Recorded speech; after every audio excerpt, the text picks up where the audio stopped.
നമസ്കാരം, എന്റെ പേര് Smitha Haridas. Higher secondary school അധ്യാപികയാണ്. 2021 മാർച്ച് 4 നടന്ന +2 ഫിസിക്സ് മോഡൽ എക്സാമിന്റെ വാല്യൂ പോയിന്റ്സ് ഇന്നത്തെ ക്ലാസ്സിൽ ഡിസ്കസ് ചെയ്യാമെന്ന് വിചാരിക്കുന്നു. 120 മാർക്കിനാണ് ചോദ്യങ്ങൾ ഉണ്ടായിരുന്നത്. 60 മാർക്കിനോ അതിൽ കൂടുതലോ സ്കോർ ചെയ്യാൻ പറ്റിയിട്ടുണ്ടെങ്കിൽ എല്ലാവർക്കും ഫുൾ മാർക്കായ 60 മാർക്ക് ലഭിക്കുന്നതാണ്. എല്ലാവർക്കും ക്ലാസ്സിലേക്ക് സ്വാഗതം. ഈ മോഡൽ എക്സാമിന്റെ ചോദ്യങ്ങൾ തീർച്ചയായിട്ടും എല്ലാവരും വർക്കൗട്ട് ചെയ്ത് പഠിക്കണം. അതിൽ നിന്ന് ഒരുപാട് ക്വസ്റ്റ്യൻസ് പബ്ലിക് എക്സാമിന് പ്രതീക്ഷിക്കാവുന്നതാണ്. ആശംസകൾ. 1 മുതൽ 8 വരെയുള്ള ചോദ്യങ്ങൾക്ക് 1 മാർക്ക് വീതമാണ്. ആദ്യത്തെ ചോദ്യം, the name of the wave associated with matter is called dash. ഉത്തരം de Broglie wave or matter wave. de Broglieയുടെ സിദ്ധാന്തപ്രകാരം a wave is associated with every material particle and the wavelength is given by lambda equal to h by mv. h എന്നാൽ planks constant ആണ്, m mass ആണ്, v velocity of the material particle ആണ്.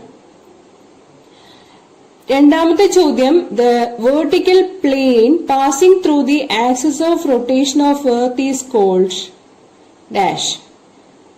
geographic meridian എന്നതാണ് ഉത്തരം.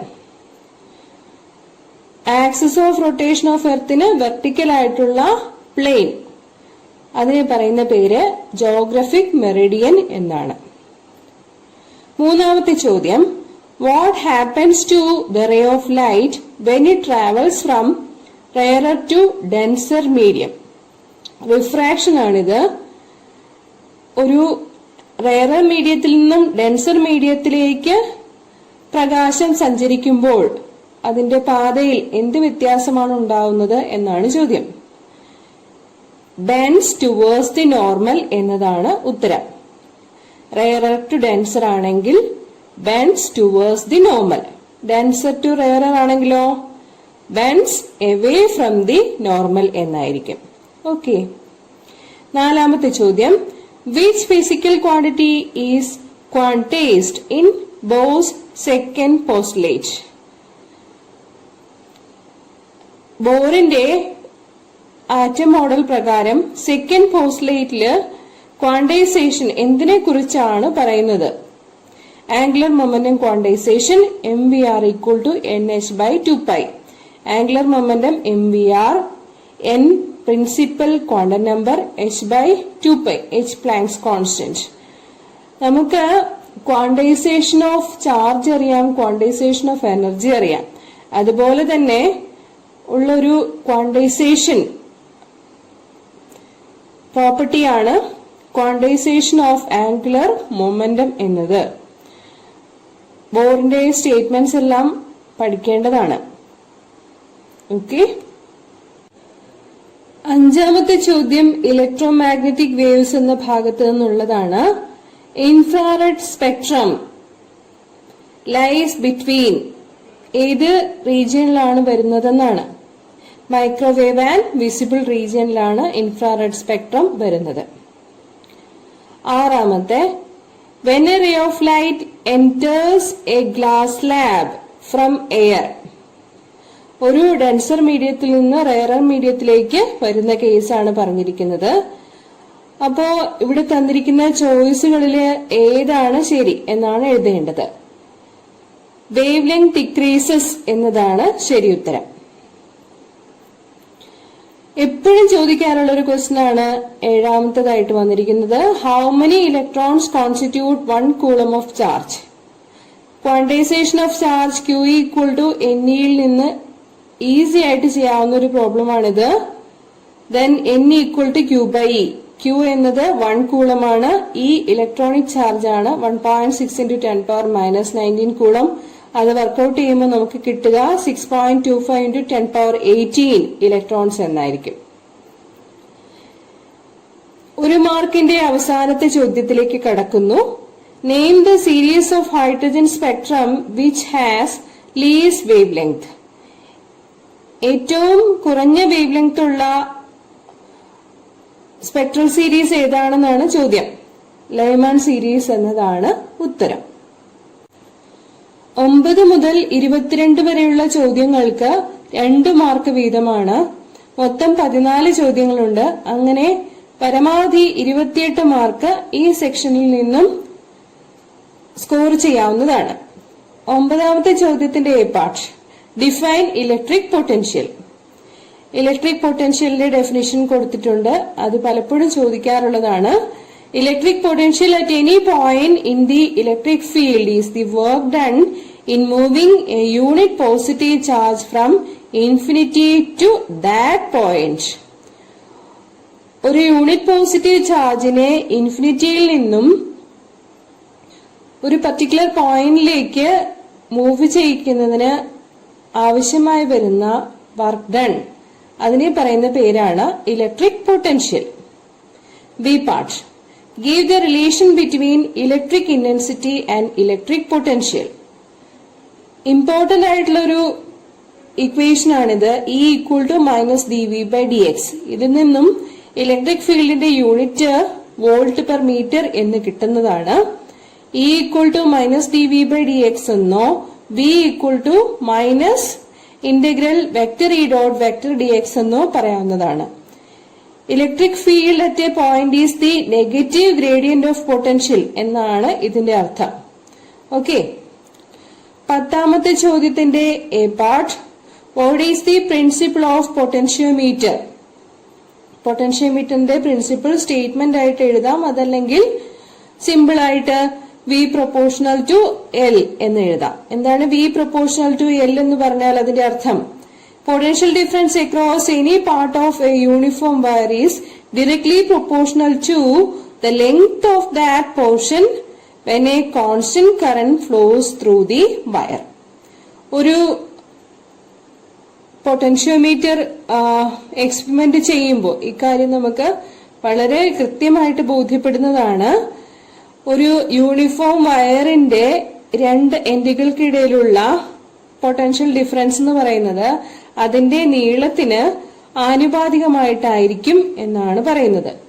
ആ വയറിൽ കൂടി constant current ആണ് കൺസിഡർ ചെയ്യുന്നതെങ്കിൽ. Okay. B part, write one practical application of Wheatstone's bridge. Wheatstone's ബ്രിഡ്ജിന്റെ പ്രാക്ടിക്കൽ ആപ്ലിക്കേഷൻ ലാബിൽ ചെയ്യാനുള്ളത് മീറ്റർ ബ്രിഡ്ജ് ആണ്. മീറ്റർ ബ്രിഡ്ജ് അൺനോൺ റെസിസ്റ്റൻസ് കണ്ടുപിടിക്കാനായിട്ട് പ്രയോജനപ്പെടുത്താവുന്ന ഒരു എക്സ്പെരിമെന്റ് ആണ്. അതല്ലെങ്കിൽ നമ്മുടെ law of combination of resistances verify ചെയ്യാനും ഒരു യൂണിഫോം വയറിന്റെ റെസിസ്റ്റിവിറ്റിയോ കണ്ടക്ടിവിറ്റിയോ ഒക്കെ കണ്ടുപിടിക്കാനും എല്ലാത്തിനും മീറ്റർ ബ്രിഡ്ജ് അപ്പാരറ്റസ് പ്രയോജനപ്പെടുത്താവുന്നതാണ്. 11ാമത്തെ ചോദ്യം, a wire has a resistance of 16 ohm. It is bent in the form of a circle. Find the effective resistance between 2 points on any diameter of the circle. നമുക്ക് 16 ohm resistance ഉള്ള ഒരു wire ഉണ്ട്. അത് circular ഫോമില് bend ചെയ്തിരിക്കുന്നു, വളച്ചു വെച്ചിരിക്കുകയാണ്. അപ്പോ ഡയമെട്രിക്കലായിട്ട് നോക്കുമ്പോ 2 എൻഡുകൾക്കിടയിലുള്ള ഇഫക്റ്റീവ് റെസിസ്റ്റൻസ് എത്രയായിരിക്കും എന്നാണ് ചോദ്യം. ഇത് ഒരു പാരലൽ റെസിസ്റ്റൻസ് കോമ്പിനേഷൻ ആയിട്ട് കൺസിഡർ ചെയ്യാവുന്നതാണ്. 8 ohmഉം 8 ohmഉം പാരലൽ ആയിട്ട് വരുന്ന കണക്ഷൻ ആയിരിക്കും. 1/R = 1/R1 + 1/R2 എന്നുള്ളതാണ് ഇക്വേഷൻ. 8 ohm വീതം എടുക്കാവുന്നതാണ്. അങ്ങനെ വരുമ്പോൾ ആറിന്റെ വാല്യൂ 4 ohm എന്ന് കിട്ടും. 12ാമത്തെ ചോദ്യം, a stationary charge can produce magnetic field. ഈ സ്റ്റേറ്റ്മെന്റ് ശരിയാണോ തെറ്റാണോ എന്ന് പറയണം. സ്റ്റേഷനറി ചാർജ് പ്രൊഡ്യൂസ് ചെയ്യുന്നത് ഇലക്ട്രിക് ഫീൽഡ് ആണ്. അതുകൊണ്ട് തന്നെ ഈ സ്റ്റേറ്റ്മെന്റ് തെറ്റാണ്. മാഗ്നറ്റിക് ഫീൽഡ് പ്രൊഡ്യൂസ് ചെയ്യുന്നത് മൂവിംഗ് ചാർജ് ആണ്.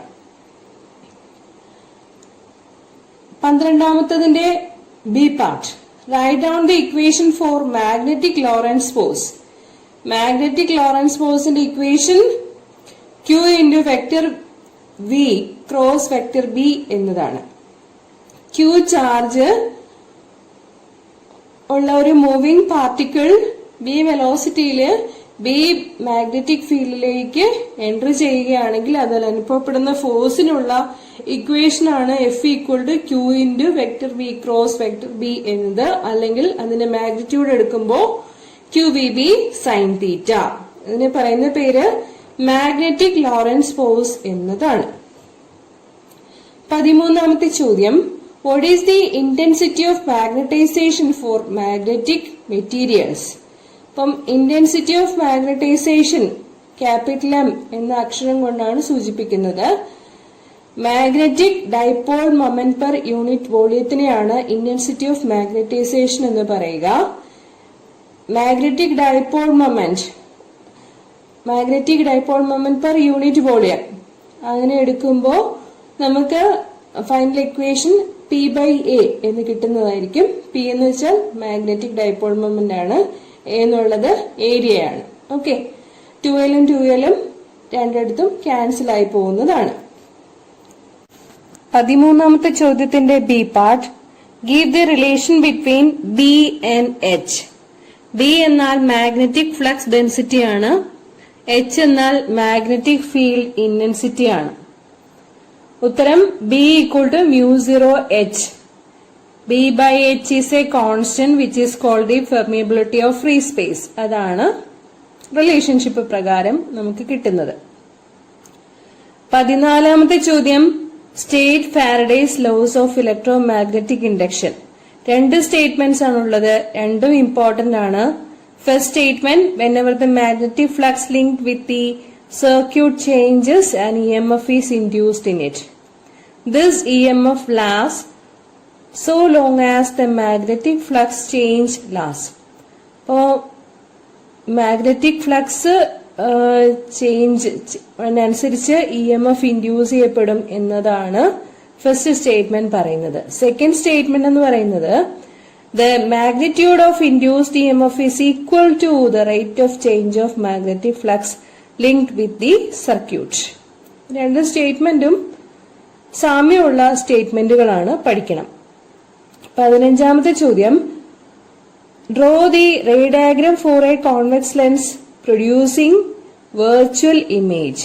അപ്പോ convex lens virtual image produce ചെയ്യുന്ന ഒരേ ഒരു കേസാണ് ഈ പറഞ്ഞിരിക്കുന്നത്.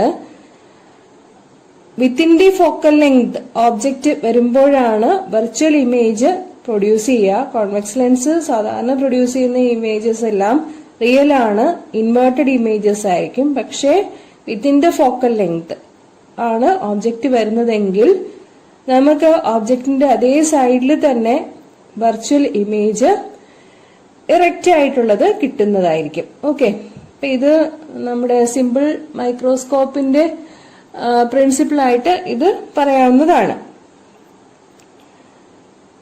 അടുത്തത്, state any two postulates of bore atom model എന്നതാണ്. ആറ്റംസ് എന്ന ചാപ്റ്ററിലെ ഫോക്കസ് ഏരിയ ടോപ്പിക്സിലെല്ലാം ഉൾപ്പെടുത്തി വീഡിയോ ചെയ്തിട്ടുണ്ട്, കാണാത്തവരൊന്ന് കാണണം. ഇവിടെ പറഞ്ഞിരിക്കുന്നത് 4 സ്റ്റേറ്റ്മെന്റുകളാണ്, 4 എണ്ണമാണ് പ്രധാനമായിട്ടുള്ളത്. 2 മാർക്കിന്റെ ചോദ്യമാകുമ്പോൾ ഏതെങ്കിലും 2 എണ്ണം എഴുതിയാൽ മതിയായിരിക്കും. First statement, an atom has a small positively charged core where the whole mass of an atom is supposed to be concentrated. This core is called the nucleus of the atom. ആറ്റത്തിന് ഒരു positively charged central core ഉണ്ടായിരിക്കും. Positive charge എല്ലാം concentrate ചെയ്തിരിക്കുന്നത് ഈ central കോറിലായിരിക്കും. അതിനെ പറയുന്ന പേര് nucleus എന്നാണ്. ആറ്റത്തിന്റെ ഭൂരിഭാഗവും എംറ്റി ആണ് എന്നാണ് ഫസ്റ്റ് പോസ്റ്റ്ലേറ്റിൽ നിന്നും മനസ്സിലാക്കാനാവുന്നത്. സെക്കൻഡ് പോസ്റ്റ്ലേറ്റ് ആറ്റത്തിന്റെ സ്റ്റെബിലിറ്റിയെ എക്സ്പ്ലെയിൻ ചെയ്യുന്നതാണ്.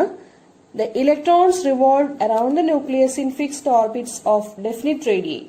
As long as the electron is in certain orbit, it does not radiate any energy.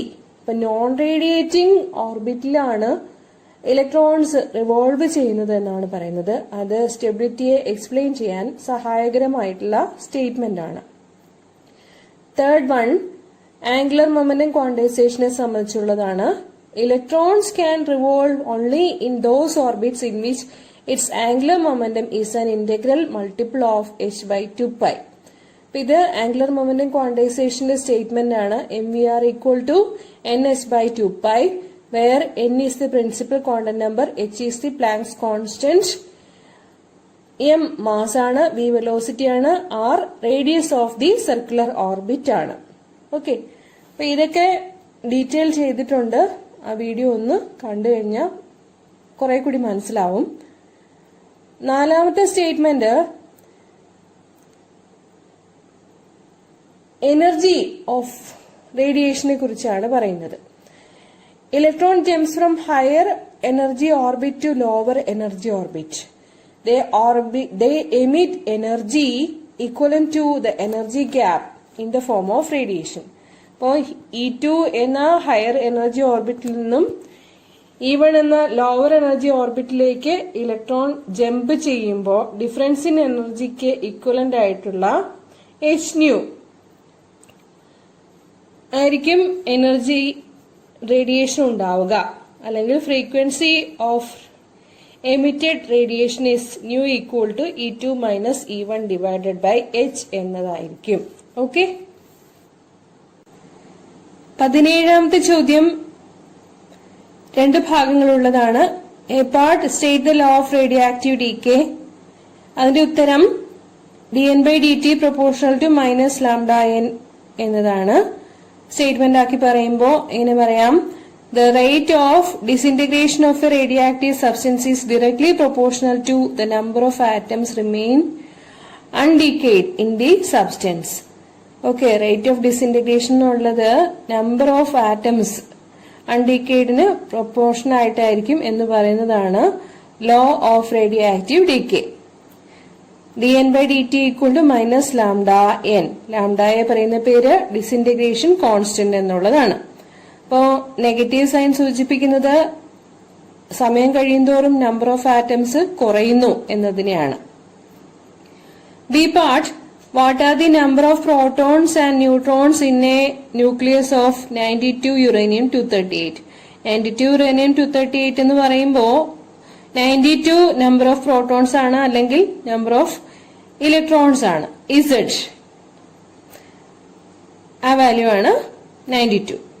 Number of neutrons എന്ന് പറഞ്ഞാല് കണ്ടുപിടിക്കാൻ വേണ്ടിയിട്ട് മാസ് നമ്പറും നമ്പർ ഓഫ് പ്രോട്ടോൺസും അറിയാമെന്നുണ്ടെങ്കിൽ നമ്പർ ഓഫ് ന്യൂട്രോൺസ് a-z ആയിരിക്കും.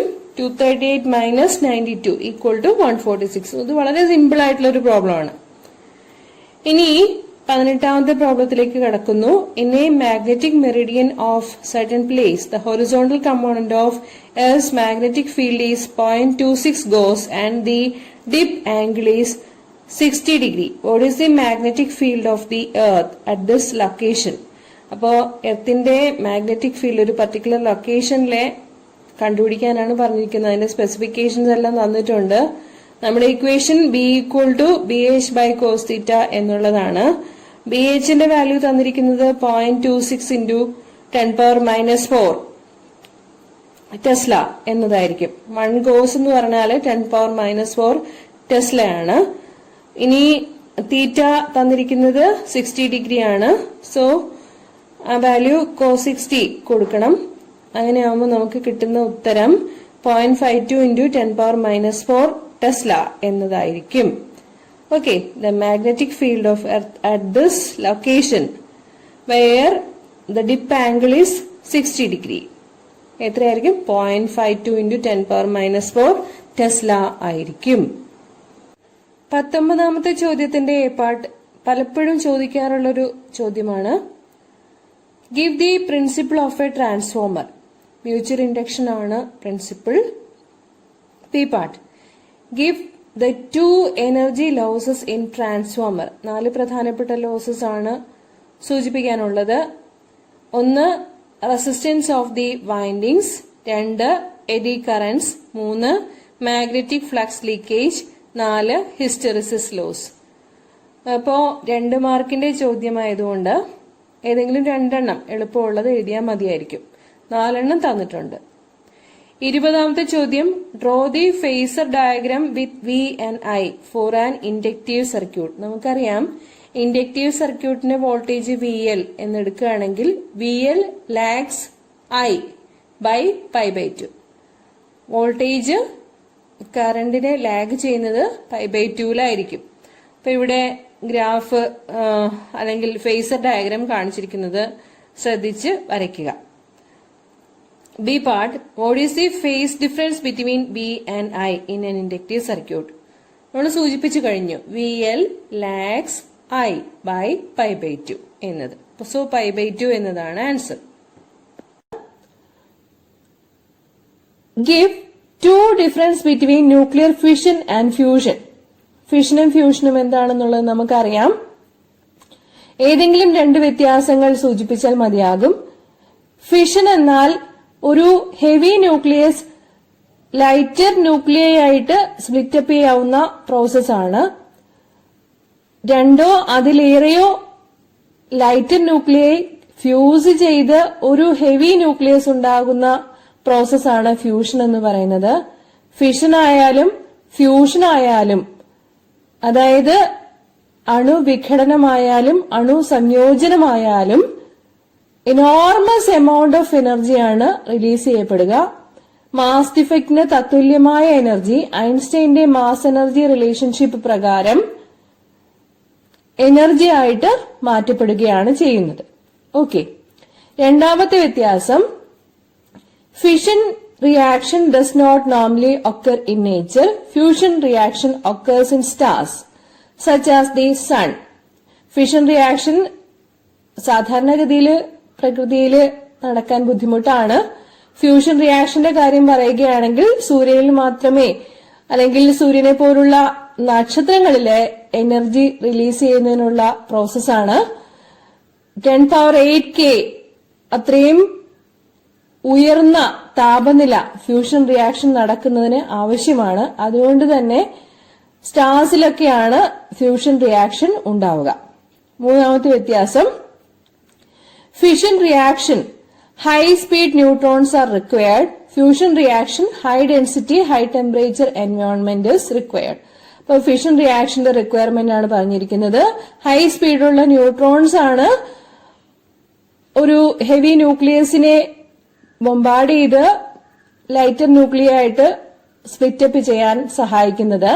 ഫ്യൂഷൻ റിയാക്ഷനിൽ പറയുകയാണെങ്കിൽ ഹൈ ടെമ്പറേച്ചർ ഒരു റിക്വയർമെന്റ് ആണ്. 10⁸K ഓർഡറിലുള്ള ഹൈ ടെമ്പറേച്ചർ ആവശ്യമാണ്. അതുപോലെ ഹൈ ഡെൻസിറ്റി എൻവയോൺമെന്റും ആവശ്യമാണ്. ഓക്കെ, 3 പറഞ്ഞു. ഏതെങ്കിലും 2 പോയിന്റ്സ് എഴുതിയാൽ മതിയാകും.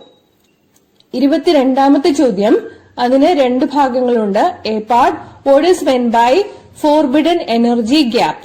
ഫോർബിഡൻ എനർജി ഗ്യാപ്പ് എന്ന് പറഞ്ഞാൽ the energy difference between the bottom of the conduction band and the top of the valence band is called forbidden energy gap. അപ്പോൾ വാലൻസ് ബാൻഡിൽ നിന്നും കണ്ടക്ഷൻ ബാൻഡിലേക്ക് ഇലക്ട്രോൺസ് രക്ഷപ്പെട്ടു പോയാൽ മാത്രമേ കണ്ടക്ഷന് വേണ്ടിയിട്ട് ഇലക്ട്രോൺസിനെ അവൈലബിൾ ആക്കാൻ പറ്റുകയുള്ളൂ. അപ്പോൾ വാലൻസ് ബാൻഡിനും കണ്ടക്ഷൻ ബാൻഡിനും ഇടയിലുള്ള എനർജി ഗ്യാപ്പിന് പറയുന്ന പേരാണ്, അല്ലെങ്കിൽ എനർജി ഡിഫറൻസിനെ പറയുന്ന പേരാണ് ഫോർബിഡൻ എനർജി ഗ്യാപ്പ് എന്നത്. B part, write any one use of Zener diode. ഇത് 14ാമത്തെ അധ്യായമായ സെമി കണ്ടക്ടർ ഡിവൈസസിൽ വരുന്നതാണ്. സെനർ ഡയോഡ് യൂസ് ചെയ്യുന്നത് വോൾട്ടേജ് സ്റ്റെബിലൈസേഷന് വേണ്ടിയിട്ടാണ്. വിശദീകരണങ്ങളൊന്നും ആവശ്യമില്ല. ഇതിപ്പം 1 മാർക്കിന്റെ ചോദ്യമായിട്ട് ചോദിച്ചിരിക്കുന്നത് കൊണ്ട് വോൾട്ടേജ് സ്റ്റെബിലൈസേഷൻ എന്ന് മാത്രം സൂചിപ്പിച്ചാൽ മതിയാകും. ഓക്കെ, 1 മാർക്കിന്റെയും 2 മാർക്കിന്റെയും ചോദ്യങ്ങളെല്ലാം കണ്ടു കഴിഞ്ഞു. ഇനി 3 മാർക്കിന്റെ സെക്ഷനിലേക്ക് കടക്കുന്നു. ക്വസ്റ്റ്യൻ നമ്പർ 23 മുതൽ 34 വരെയുള്ളവയാണ് 3 മാർക്കിന്റെ ചോദ്യങ്ങൾ. 12 എണ്ണം ഉണ്ട്. പരമാവധി 36 മാർക്ക് ഇവിടുന്ന് സ്കോർ ചെയ്യാൻ പറ്റുന്നതാണ്. 23ാമത്തെ ചോദ്യത്തിന്റെ A part, state Gauss's theorem. Statement നമുക്കറിയാം. The Gauss's theorem states that the electric flux through any closed surface in free space is equal to 1/ε0 times net charge enclosed within the surface. അങ്ങനെ പറയാം, അല്ലെങ്കിൽ surface integral of the electric field over a closed surface in free space is equal to 1/epsilon 0 times the enclosed charge, അങ്ങനെ പറയാം. അതല്ലെങ്കിൽ mathematical statement ആയിട്ട് flux phi equal to integral over the closed surface vector E dot vector d S equal to 1/epsilon 0 q എന്നും പറയാവുന്നതാണ്. രണ്ട് part കൂടിയുണ്ട് ഈ ചോദ്യത്തിന്. അത് രണ്ടും നമ്മുടെ മാത്തമാറ്റിക്കൽ സ്റ്റേറ്റ്മെന്റ് വെച്ചിട്ട് എഴുതാവുന്നതാണ്. ബി പാർട്ട് നോക്കാം. Give the equation for electric flux through the given surface when the angle between the electric field and the area is 45 degree. നമ്മുടെ mathematical statement d phi equal to E delta S cos theta എന്നതാണ്. E electric ഫീൽഡാണ്, delta S ഏരിയയാണ്. Electric ഫീൽഡിനും ഏരിയയ്ക്കും ഇടയ്ക്കുള്ള angle ആണ് തീറ്റ എന്ന് പറയുന്നത്. അതിന്റെ വാല്യൂ 45 ഡിഗ്രി ആണ് തന്നിരിക്കുന്നത്. കോസ് 45ന്റെ വാല്യൂ അറിയാം, 1/√2 ആണ്. So d phi equal to E delta S cos 45 equal to E delta S divided by √2. C part. What is the flux through the surface if the surface is parallel to the lines of force? അപ്പോ ഇവിടെ ഒരു കാര്യം മനസ്സിലാക്കേണ്ടതുണ്ട്. When the surface is parallel, the area vector is perpendicular to the field direction. അപ്പോ surface parallel ആയിട്ട് വരുമ്പം ആ സർഫസിന് normal ആയിട്ടാണ് ഏരിയ വെക്ടർ എടുക്കേണ്ടത്. അപ്പൊ ഫീൽഡ് ഡിറക്ഷനും നോർമൽ ഏരിയ വെക്ടറും തമ്മിലുള്ള ആംഗിൾ എന്ന് പറയുന്നത് 90 ഡിഗ്രി ആയിരിക്കും.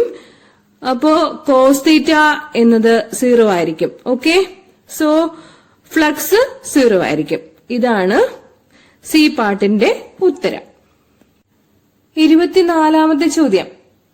Find the effective capacitance when 3 capacitors are connected in parallel.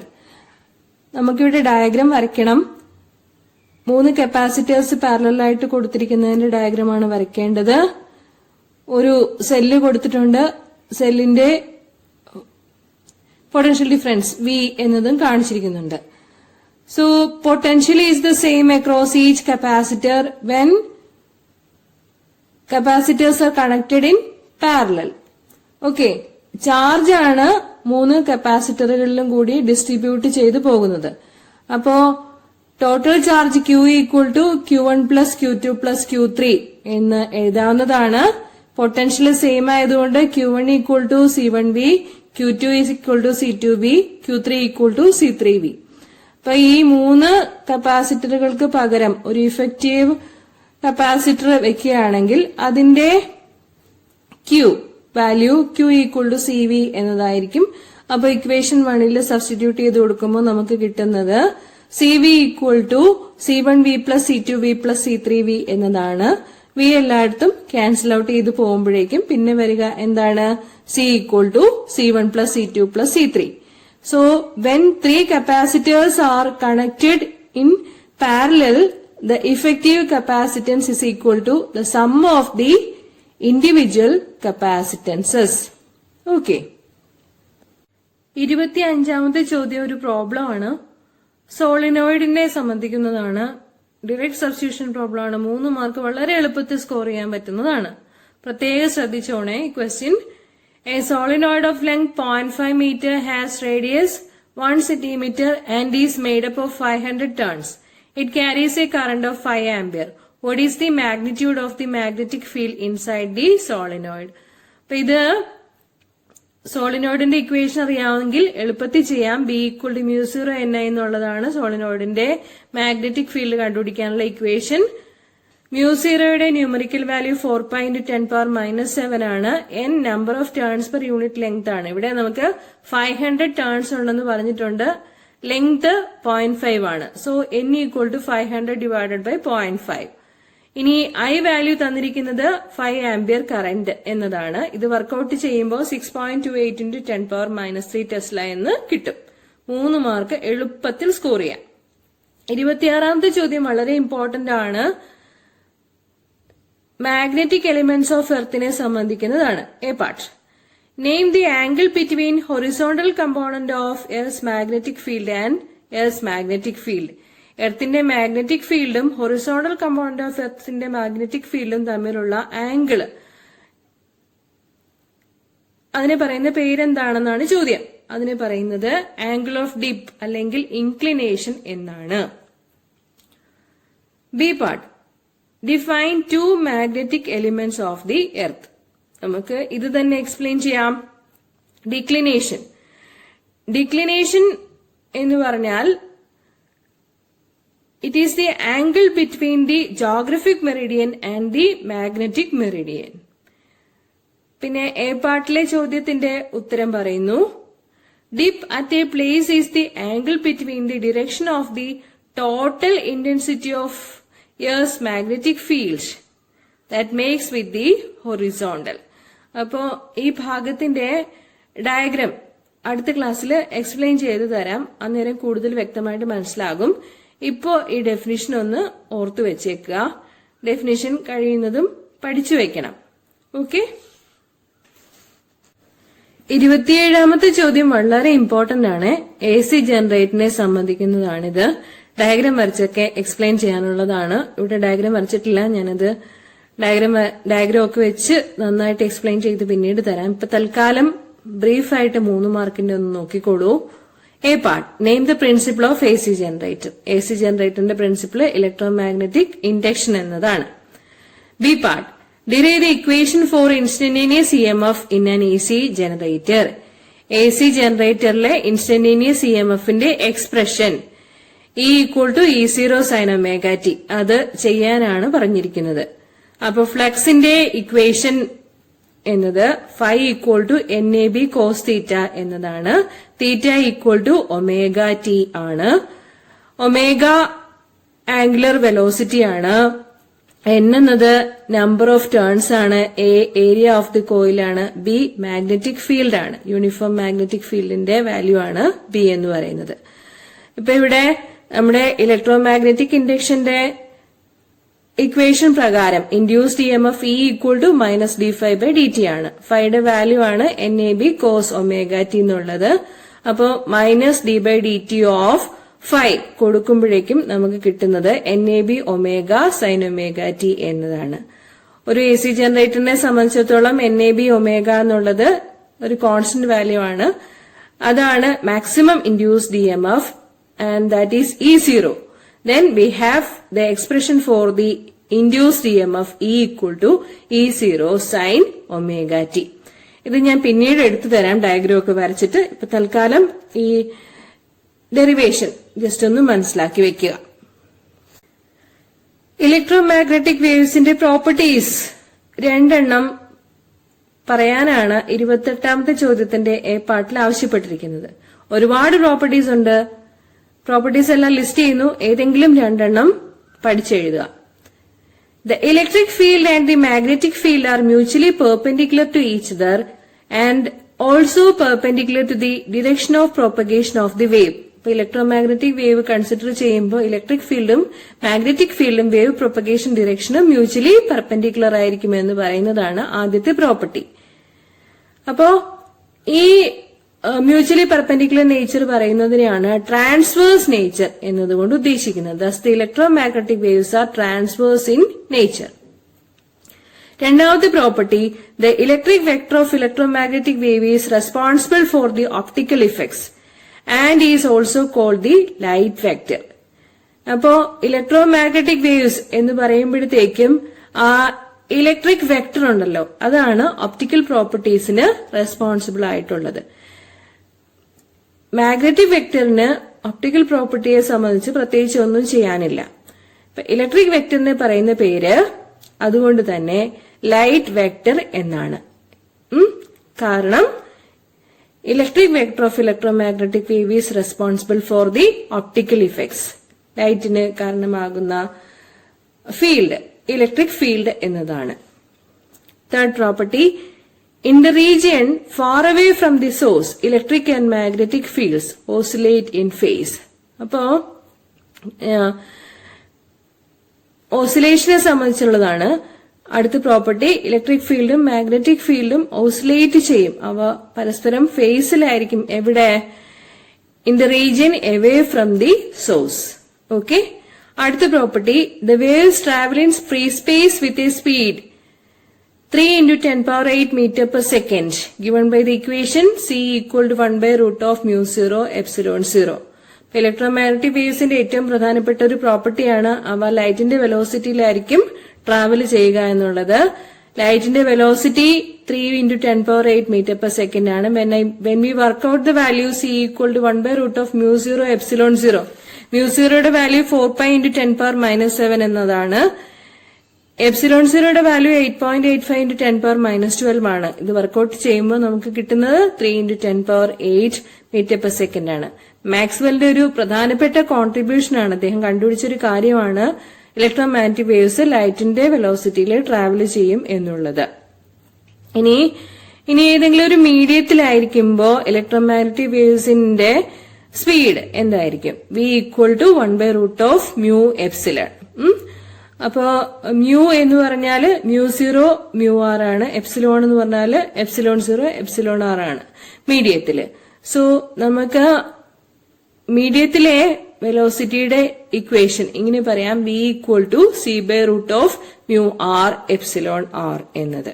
Okay, mu r ഉം എപ്സിലോൺ r ഉം മീഡിയത്തിനെ സംബന്ധിക്കുന്ന പ്രോപ്പർട്ടീസ് ആണ്.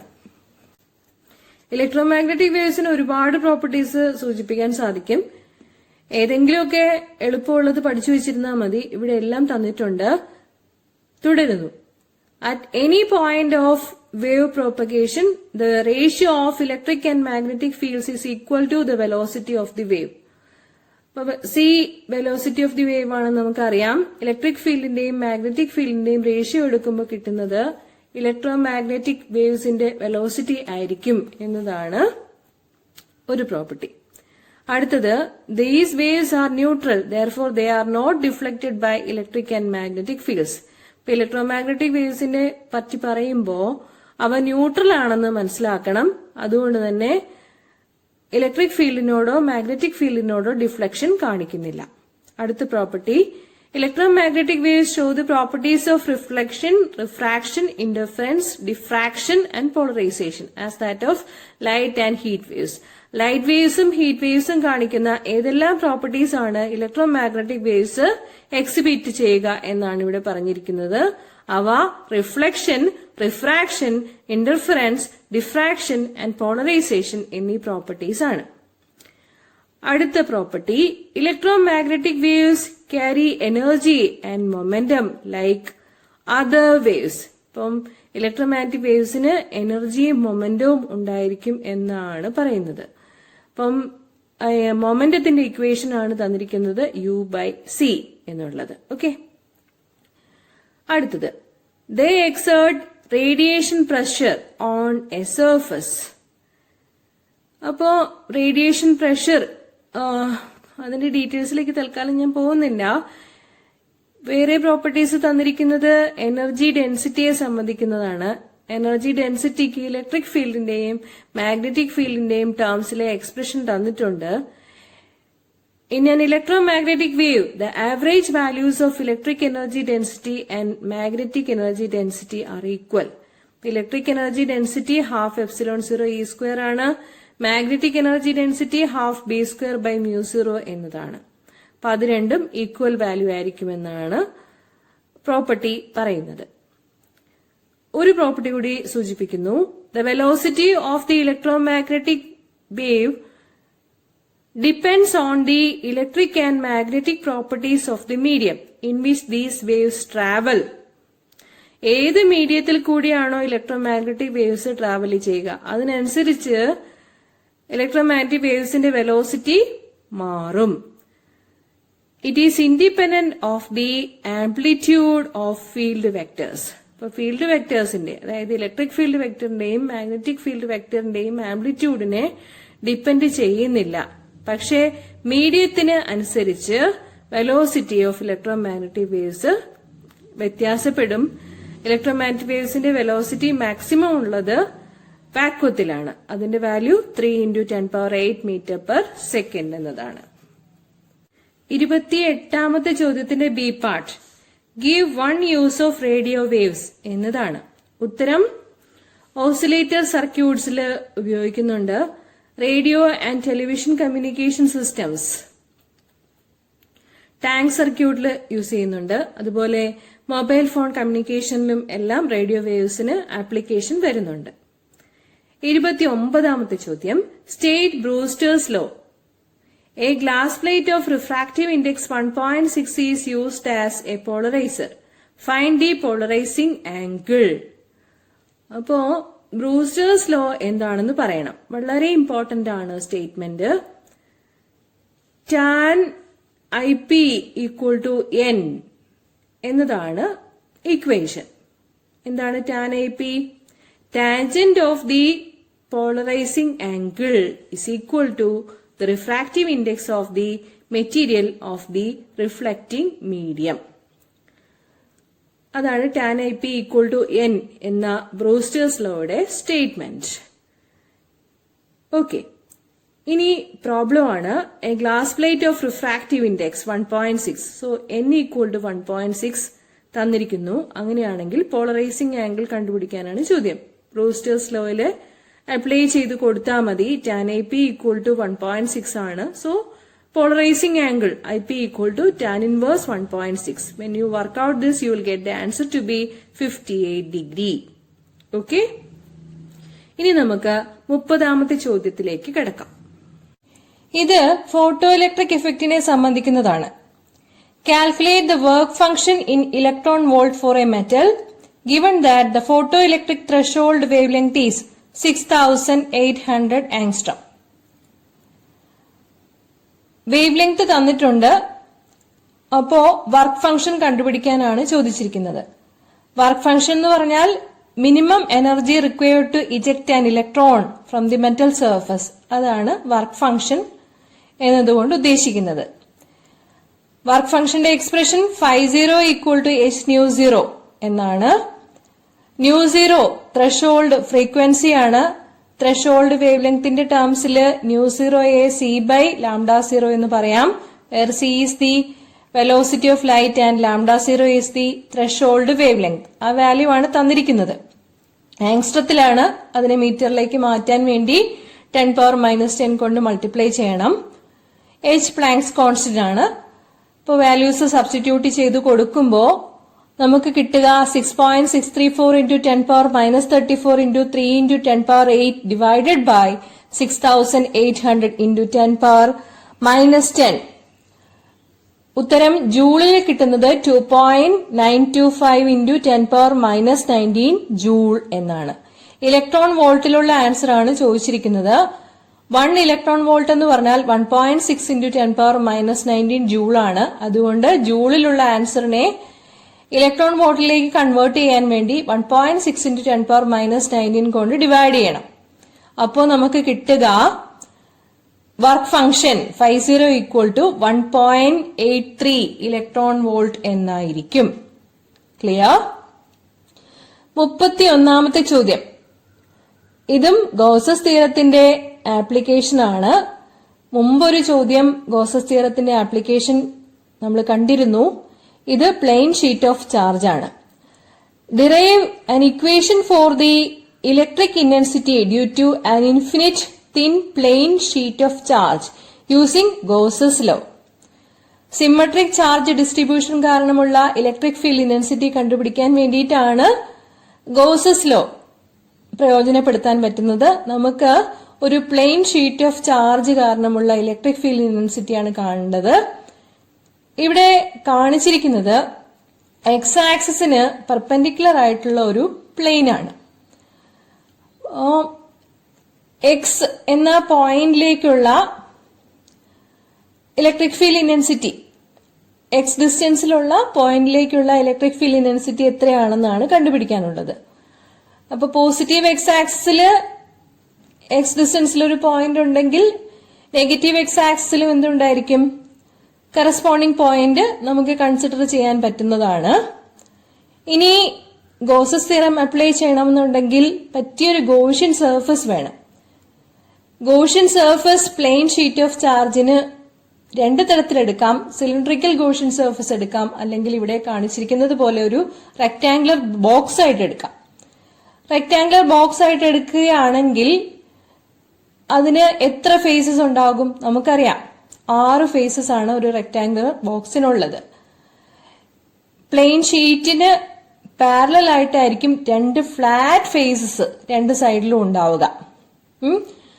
ആ ഫ്ലാറ്റ് ഫേസസിലെ പോയിന്റില് ആണ് നമുക്ക് ഇലക്ട്രിക് ഫീൽഡ് ഇന്റൻസിറ്റി കണ്ടുപിടിക്കാനുള്ളത്.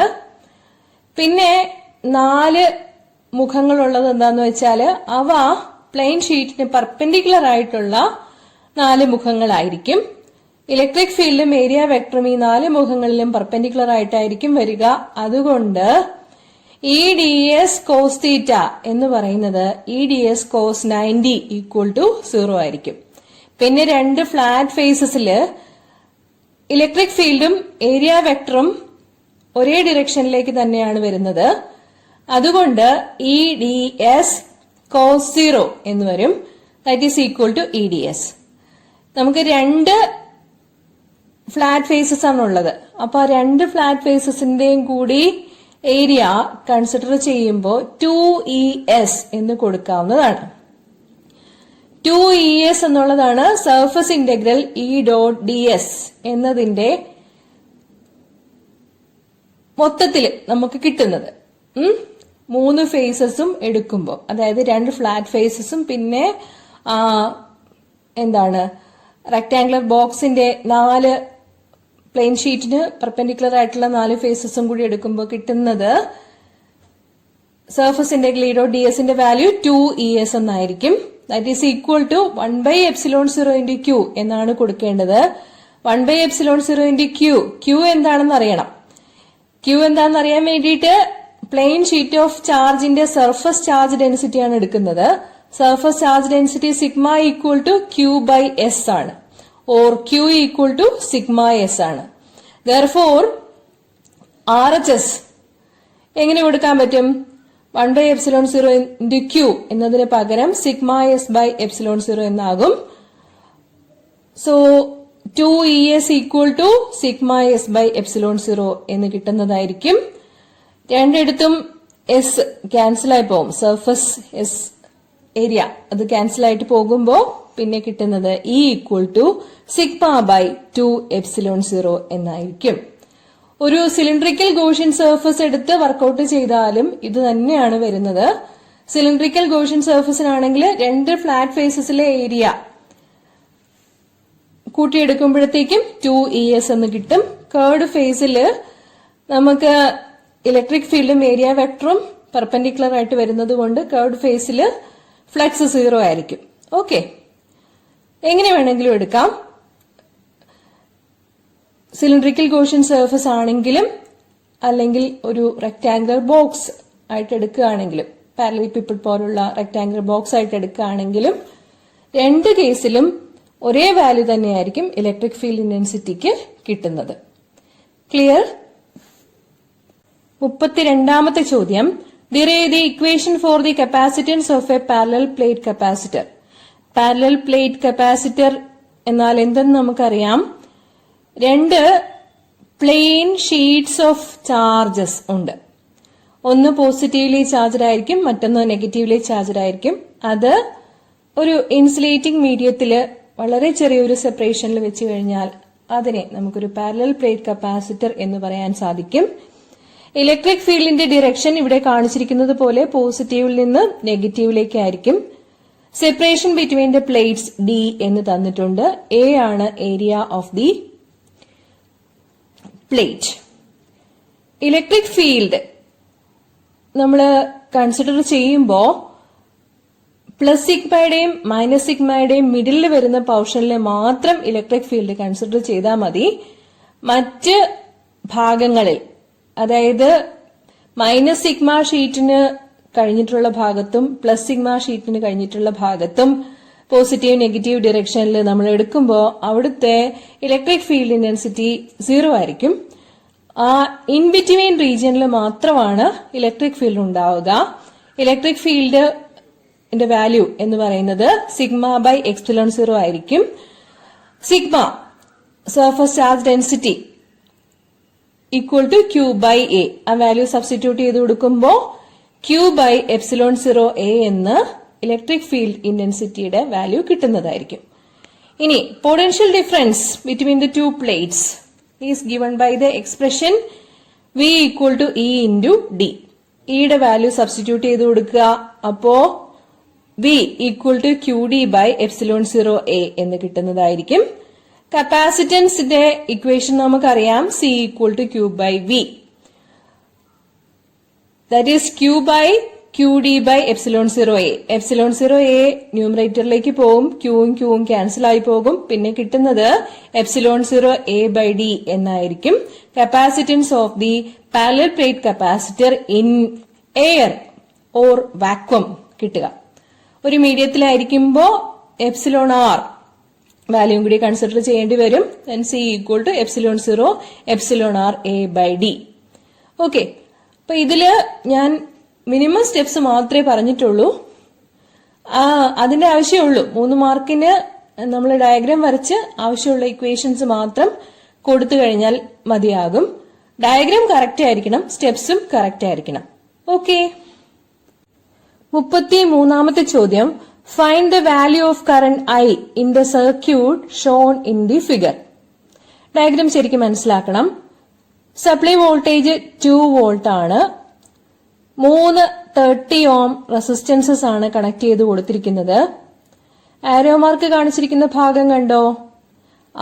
അതിന് അക്രോസ് ആയിട്ട് ഒരു 30 ഓം ഉണ്ട്. അതിന് പാരലൽ ആയിട്ട് വരുന്നത് 30 ഓം പ്ലസ് 30 ഓം സീരീസിലായിട്ടാണ് വരിക. അതായത് ഇവിടെ നമുക്ക് വരുന്നത് 30 ഓം സീരീസിലും പിന്നെ അതിന് പാരലൽ ആയിട്ട് ഒരു 60 ഓമും കൂടിയായിട്ടാണ് വരിക. സോ ഇഫക്റ്റീവ് റെസിസ്റ്റൻസ് കണ്ടുപിടിക്കാനായിട്ട് ആദ്യം നമ്മുടെ 30 ഓം സീരീസിൽ വരുന്നതിന്റെ ഇഫക്റ്റീവ് റെസിസ്റ്റൻസ് 60 ഓം എന്നെടുക്കാം. പിന്നെ സർക്യൂട്ടിലെ മൊത്തത്തിൽ എടുക്കുമ്പോ ഇഫക്റ്റീവ് റെസിസ്റ്റൻസ് കണ്ടുപിടിക്കാൻ വേണ്ടിയിട്ട് ആരോ മാർക്ക് കാണിച്ചിരിക്കുന്ന ഭാഗത്തിലെ അക്രോസ് ആയിട്ടുള്ള 30 ഓം അതിന് പാരലൽ ആയിട്ട് പിന്നെ ഇപ്പൊ നമ്മൾ എടുത്ത 60 ഓം കണക്ഷനും വരും. അങ്ങനെ വരുമ്പോ effective parallel resistance 1/R equal to 1/60 plus 1/30 എന്നായിരിക്കും. അല്ലെങ്കിൽ സർക്യൂട്ടിന്റെ ഇഫക്റ്റീവ് റെസിസ്റ്റൻസ് മൊത്തത്തില് 20 ഓം എന്നായിരിക്കും. ഓക്കെ, സോ റെസിസ്റ്റൻസ് അറിയാം, V വാല്യൂ അറിയാം. അങ്ങനെയാകുമ്പോൾ I equal to V by R. So the current through the circuit I equal to 0.1 ampere. വ്യക്തമാണല്ലോ അല്ലെ? ആംപിയർ സർക്യൂട്ടൽ ലോയും അതിന്റെ ആപ്ലിക്കേഷനും വളരെ ഇമ്പോർട്ടന്റ് ആണ്. Ampere circuital law relates the current and the magnetic field created by it. ഒരു current carrying element DL കാരണമുള്ള magnetic field എത്രയായിരിക്കും എന്നാണ് ആംപിയർ സർക്യൂട്ടൽ ലോയുടെ സ്റ്റേറ്റ്മെന്റ് പറയുന്നത്. ആപ്ലിക്കേഷനായിട്ട് ചോദിച്ചിരിക്കുന്നത് സോളിനോയിഡ് കാരണമുള്ള മാഗ്നറ്റിക് ഫീൽഡ് ഇന്റൻസിറ്റി എത്രയാണെന്നാണ്. സ്റ്റേറ്റ്മെന്റ് ആദ്യം നോക്കാം. A part state Ampere's circuital law. Integral over the closed loop vector B dot vector DL equal to mu 0 I എന്നതാണ് mathematical statement. Ampere circuital law relates the integrated magnetic field around a closed loop to the electric current passing through the loop. ഒരു closed ലൂപ്പില് I current flow ചെയ്യുകയാണെങ്കിൽ അത് കാരണമുള്ള magnetic field എത്രയായിരിക്കും? Integral over the closed loop vector B dot vector DL equal to mu 0 I. Okay. Application solenoid കാരണമുള്ള magnetic field intensity കണ്ടുപിടിക്കാൻ വേണ്ടിയിട്ടാണ്. Solenoid ഒരു ചുറ്റുകോയിലാണ്. ചുറ്റുകോയിലിന് I കറന്റ് ആണ് ഫ്ലോ ചെയ്യുന്നത് എന്ന് വിചാരിക്കുക. Consider A closed path for that. അപ്പൊ ഇവിടെ നമ്മൾ സോളിനോയിഡ് കാരണമുള്ള മാഗ്നറ്റിക് ഫീൽഡ് ഇന്റൻസിറ്റി കണ്ടുപിടിക്കാൻ വേണ്ടിയിട്ടൊരു ക്ലോസ്ഡ് പാത്ത് PQRS കണ്ടുപിടിച്ചിട്ടുണ്ട്. ഈ PQRSലെ കൂടിയുള്ള മാഗ്നറ്റിക് ഫീൽഡ് കണ്ടുപിടിക്കാൻ വേണ്ടിയിട്ട് 4 ആയിട്ട് നമുക്ക് ഡിവൈഡ് ചെയ്യാം. PQ, QR,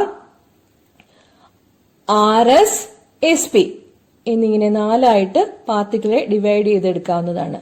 We consider a closed path PQRS, the line integral of the magnetic field B along the path PQRS is to be found out. സോളിനോയിഡിനെ സംബന്ധിച്ച് മനസ്സിലാക്കേണ്ട കാര്യം, field outside the solenoid is 0 and that inside the solenoid is uniform. അപ്പോ PQ എന്നുള്ള ആ elemental length വരുന്നിടത്ത് മാത്രമേ field uniform ആയിട്ട് consider ചെയ്യാൻ പറ്റുകയുള്ളൂ. നമ്മുടെ QR എന്നുള്ള പോർഷൻ എടുത്താലും SP എന്നുള്ള പോർഷൻ എടുത്തു കഴിഞ്ഞാലും അവിടെ ബിയും ഡിഎലും പെർപെൻഡിക്കുലർ ആയിട്ടാണ് വരുന്നത്. പെർപെൻഡിക്കുലർ ആയിട്ട് വരുമ്പോൾ cos 90 0 ആയിരിക്കും. പിന്നെ RS എന്നുള്ള ഭാഗം ഔട്ട്സൈഡ് ദ സോളിനോയിഡ് ആയിട്ടാണ് വരുന്നത്. അവിടെ ഫീൽഡ് 0 ആയിരിക്കും. സോ നമുക്ക് ആംപിയർ സർക്യൂട്ടൽ ലോ അപ്ലൈ ചെയ്ത് കൊടുക്കുമ്പോൾ LHSൽ കിട്ടുക integral over the loop PQRS vector B dot vector DL equal to integral over PQ vector B dot vector DL മാത്രമായിരിക്കും. മറ്റുള്ള ഭാഗങ്ങളെല്ലാം vector B dot vector DL എന്നുള്ളത് 0 ആയിട്ട് പോകും. ഓക്കെ, ഇനി PQ എന്നുള്ള റീജിയനില് ബിയും ഡിഎലും ഒരേ ഡിറക്ഷനിലാണ്, അതുകൊണ്ട് cos 0 1 ആണ്. Or integral over PQ vector B dot vector DL എന്നുള്ളത് ഇന്റഗ്രൽ ഓവർ PQ BDL എന്നായിട്ട് മാറും. ഇന്റഗ്രൽ DL എടുക്കുമ്പോൾ total length of the solenoid that is capital L ആയിരിക്കും കിട്ടുക. So B into capital L എന്ന് വരുന്നതായിരിക്കും. ഇനി RHS എന്താ വരുന്നത്?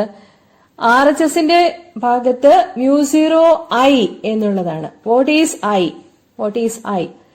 Total current. Number of turns per unit length small n എന്ന് തന്നിട്ടുണ്ട്. ലെങ്ത്, ടോട്ടൽ ലെങ്ത് L ആണ്. I കറന്റ് ആണ് ഫ്ലോ ചെയ്യുന്നത് എന്നെടുക്കുമ്പോഴേക്കും നമുക്ക് μ0I എന്നുള്ളത് μ0 small n into capital L into I എന്ന് കിട്ടുന്നതായിരിക്കും. LHSും RHSും കിട്ടിക്കഴിയുമ്പോൾ അത് ഇക്വേറ്റ് ചെയ്ത് കൊടുക്കാം. μ0 NL into I equal to B into L. Therefore, B equal to μ0 Ni. So, this is the expression for the magnetic field along the axis of a solenoid. Okay. ഇപ്പം current carrying conductor ആയിട്ടുള്ള സോളിനോയിഡിൽ കൂടിയുള്ള magnetic ഫീൽഡിന്റെ value B equal to μ0 Ni എന്നതായിരിക്കും. Where N is the number of turns per unit length. മൊത്തം ടേൺസിന്റെ എണ്ണമല്ല, unit ലെങ്തിലെ number of turns per unit ലെങ്തിന് ആയിരിക്കും ഈ മാഗ്നറ്റിക് ഫീൽഡിന്റെ വാല്യൂ ഡിപ്പെൻഡ് ചെയ്യുക. ഓക്കെ, സോളിനോയിഡും ടോറോയിഡും ഒക്കെ ഇമ്പോർട്ടന്റ് ആണ്. മോഡൽ എക്സാമിന് ചോദിച്ചിരുന്നത് സോളിനോയിഡ് ആണ്. ടോറോയിഡും ഇമ്പോർട്ടന്റ് ആണ്. അത് ഞാൻ ഫോക്കസ് ഏരിയ ടോപ്പിക്സിൽ ഡിസ്കസ് ചെയ്തിട്ടുണ്ട്. മൂവിംഗ് ചാർജസ് ആൻഡ് മാഗ്നറ്റിസം എന്ന പാഠത്തിന്റെ ഫോക്കസ് ഏരിയ ടോപ്പിക്സിൽ ഡിസ്കസ് ചെയ്തിട്ടുണ്ട്. ഒന്ന് കാണണം. 35 മുതൽ 41 വരെയുള്ള ചോദ്യങ്ങൾക്ക് 4 മാർക്ക് വീതമാണ്. 7 ചോദ്യങ്ങളുണ്ട്. പരമാവധി 28 മാർക്ക് സ്കോർ ചെയ്യാവുന്നതാണ് 35 മുതൽ 41 വരെയുള്ള ചോദ്യങ്ങൾക്ക്. A part, give the SI unit of capacitance. Capacitance E equal to Q by V. അതായത് 1 കൂളം പെർ വോൾട്ട്. ഇതിനെ പറയുന്ന പേര് 1 ഫാരഡ് എന്നാണ്. മൈക്കൽ ഫാരഡയോടുള്ള ബഹുമാനാർത്ഥമാണ് കപ്പാസിറ്റൻസിന്റെ യൂണിറ്റ് ഫാരഡ് എന്ന് കൊടുത്തിരിക്കുന്നത്. അപ്പോ FARAD എല്ലാം സ്മോൾ ലെറ്റേഴ്സിൽ വേണം എഴുതാൻ. നമുക്കറിയാം സയന്റിസ്റ്റിന്റെ പേര് യൂണിറ്റ് ആയിട്ട് കൊടുക്കുമ്പോൾ എല്ലാ സ്മോൾ ലെറ്റേഴ്സിൽ വേണം എഴുതാൻ. സിമ്പിൾ ആയിട്ട് ക്യാപിറ്റൽ F എന്നും കൊടുക്കാറുണ്ട്. So SI unit of capacitance is farad.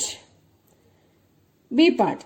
Two capacitors of capacitance 2 microfarad and 4 microfarad are connected in series to a potential difference of 100 volt.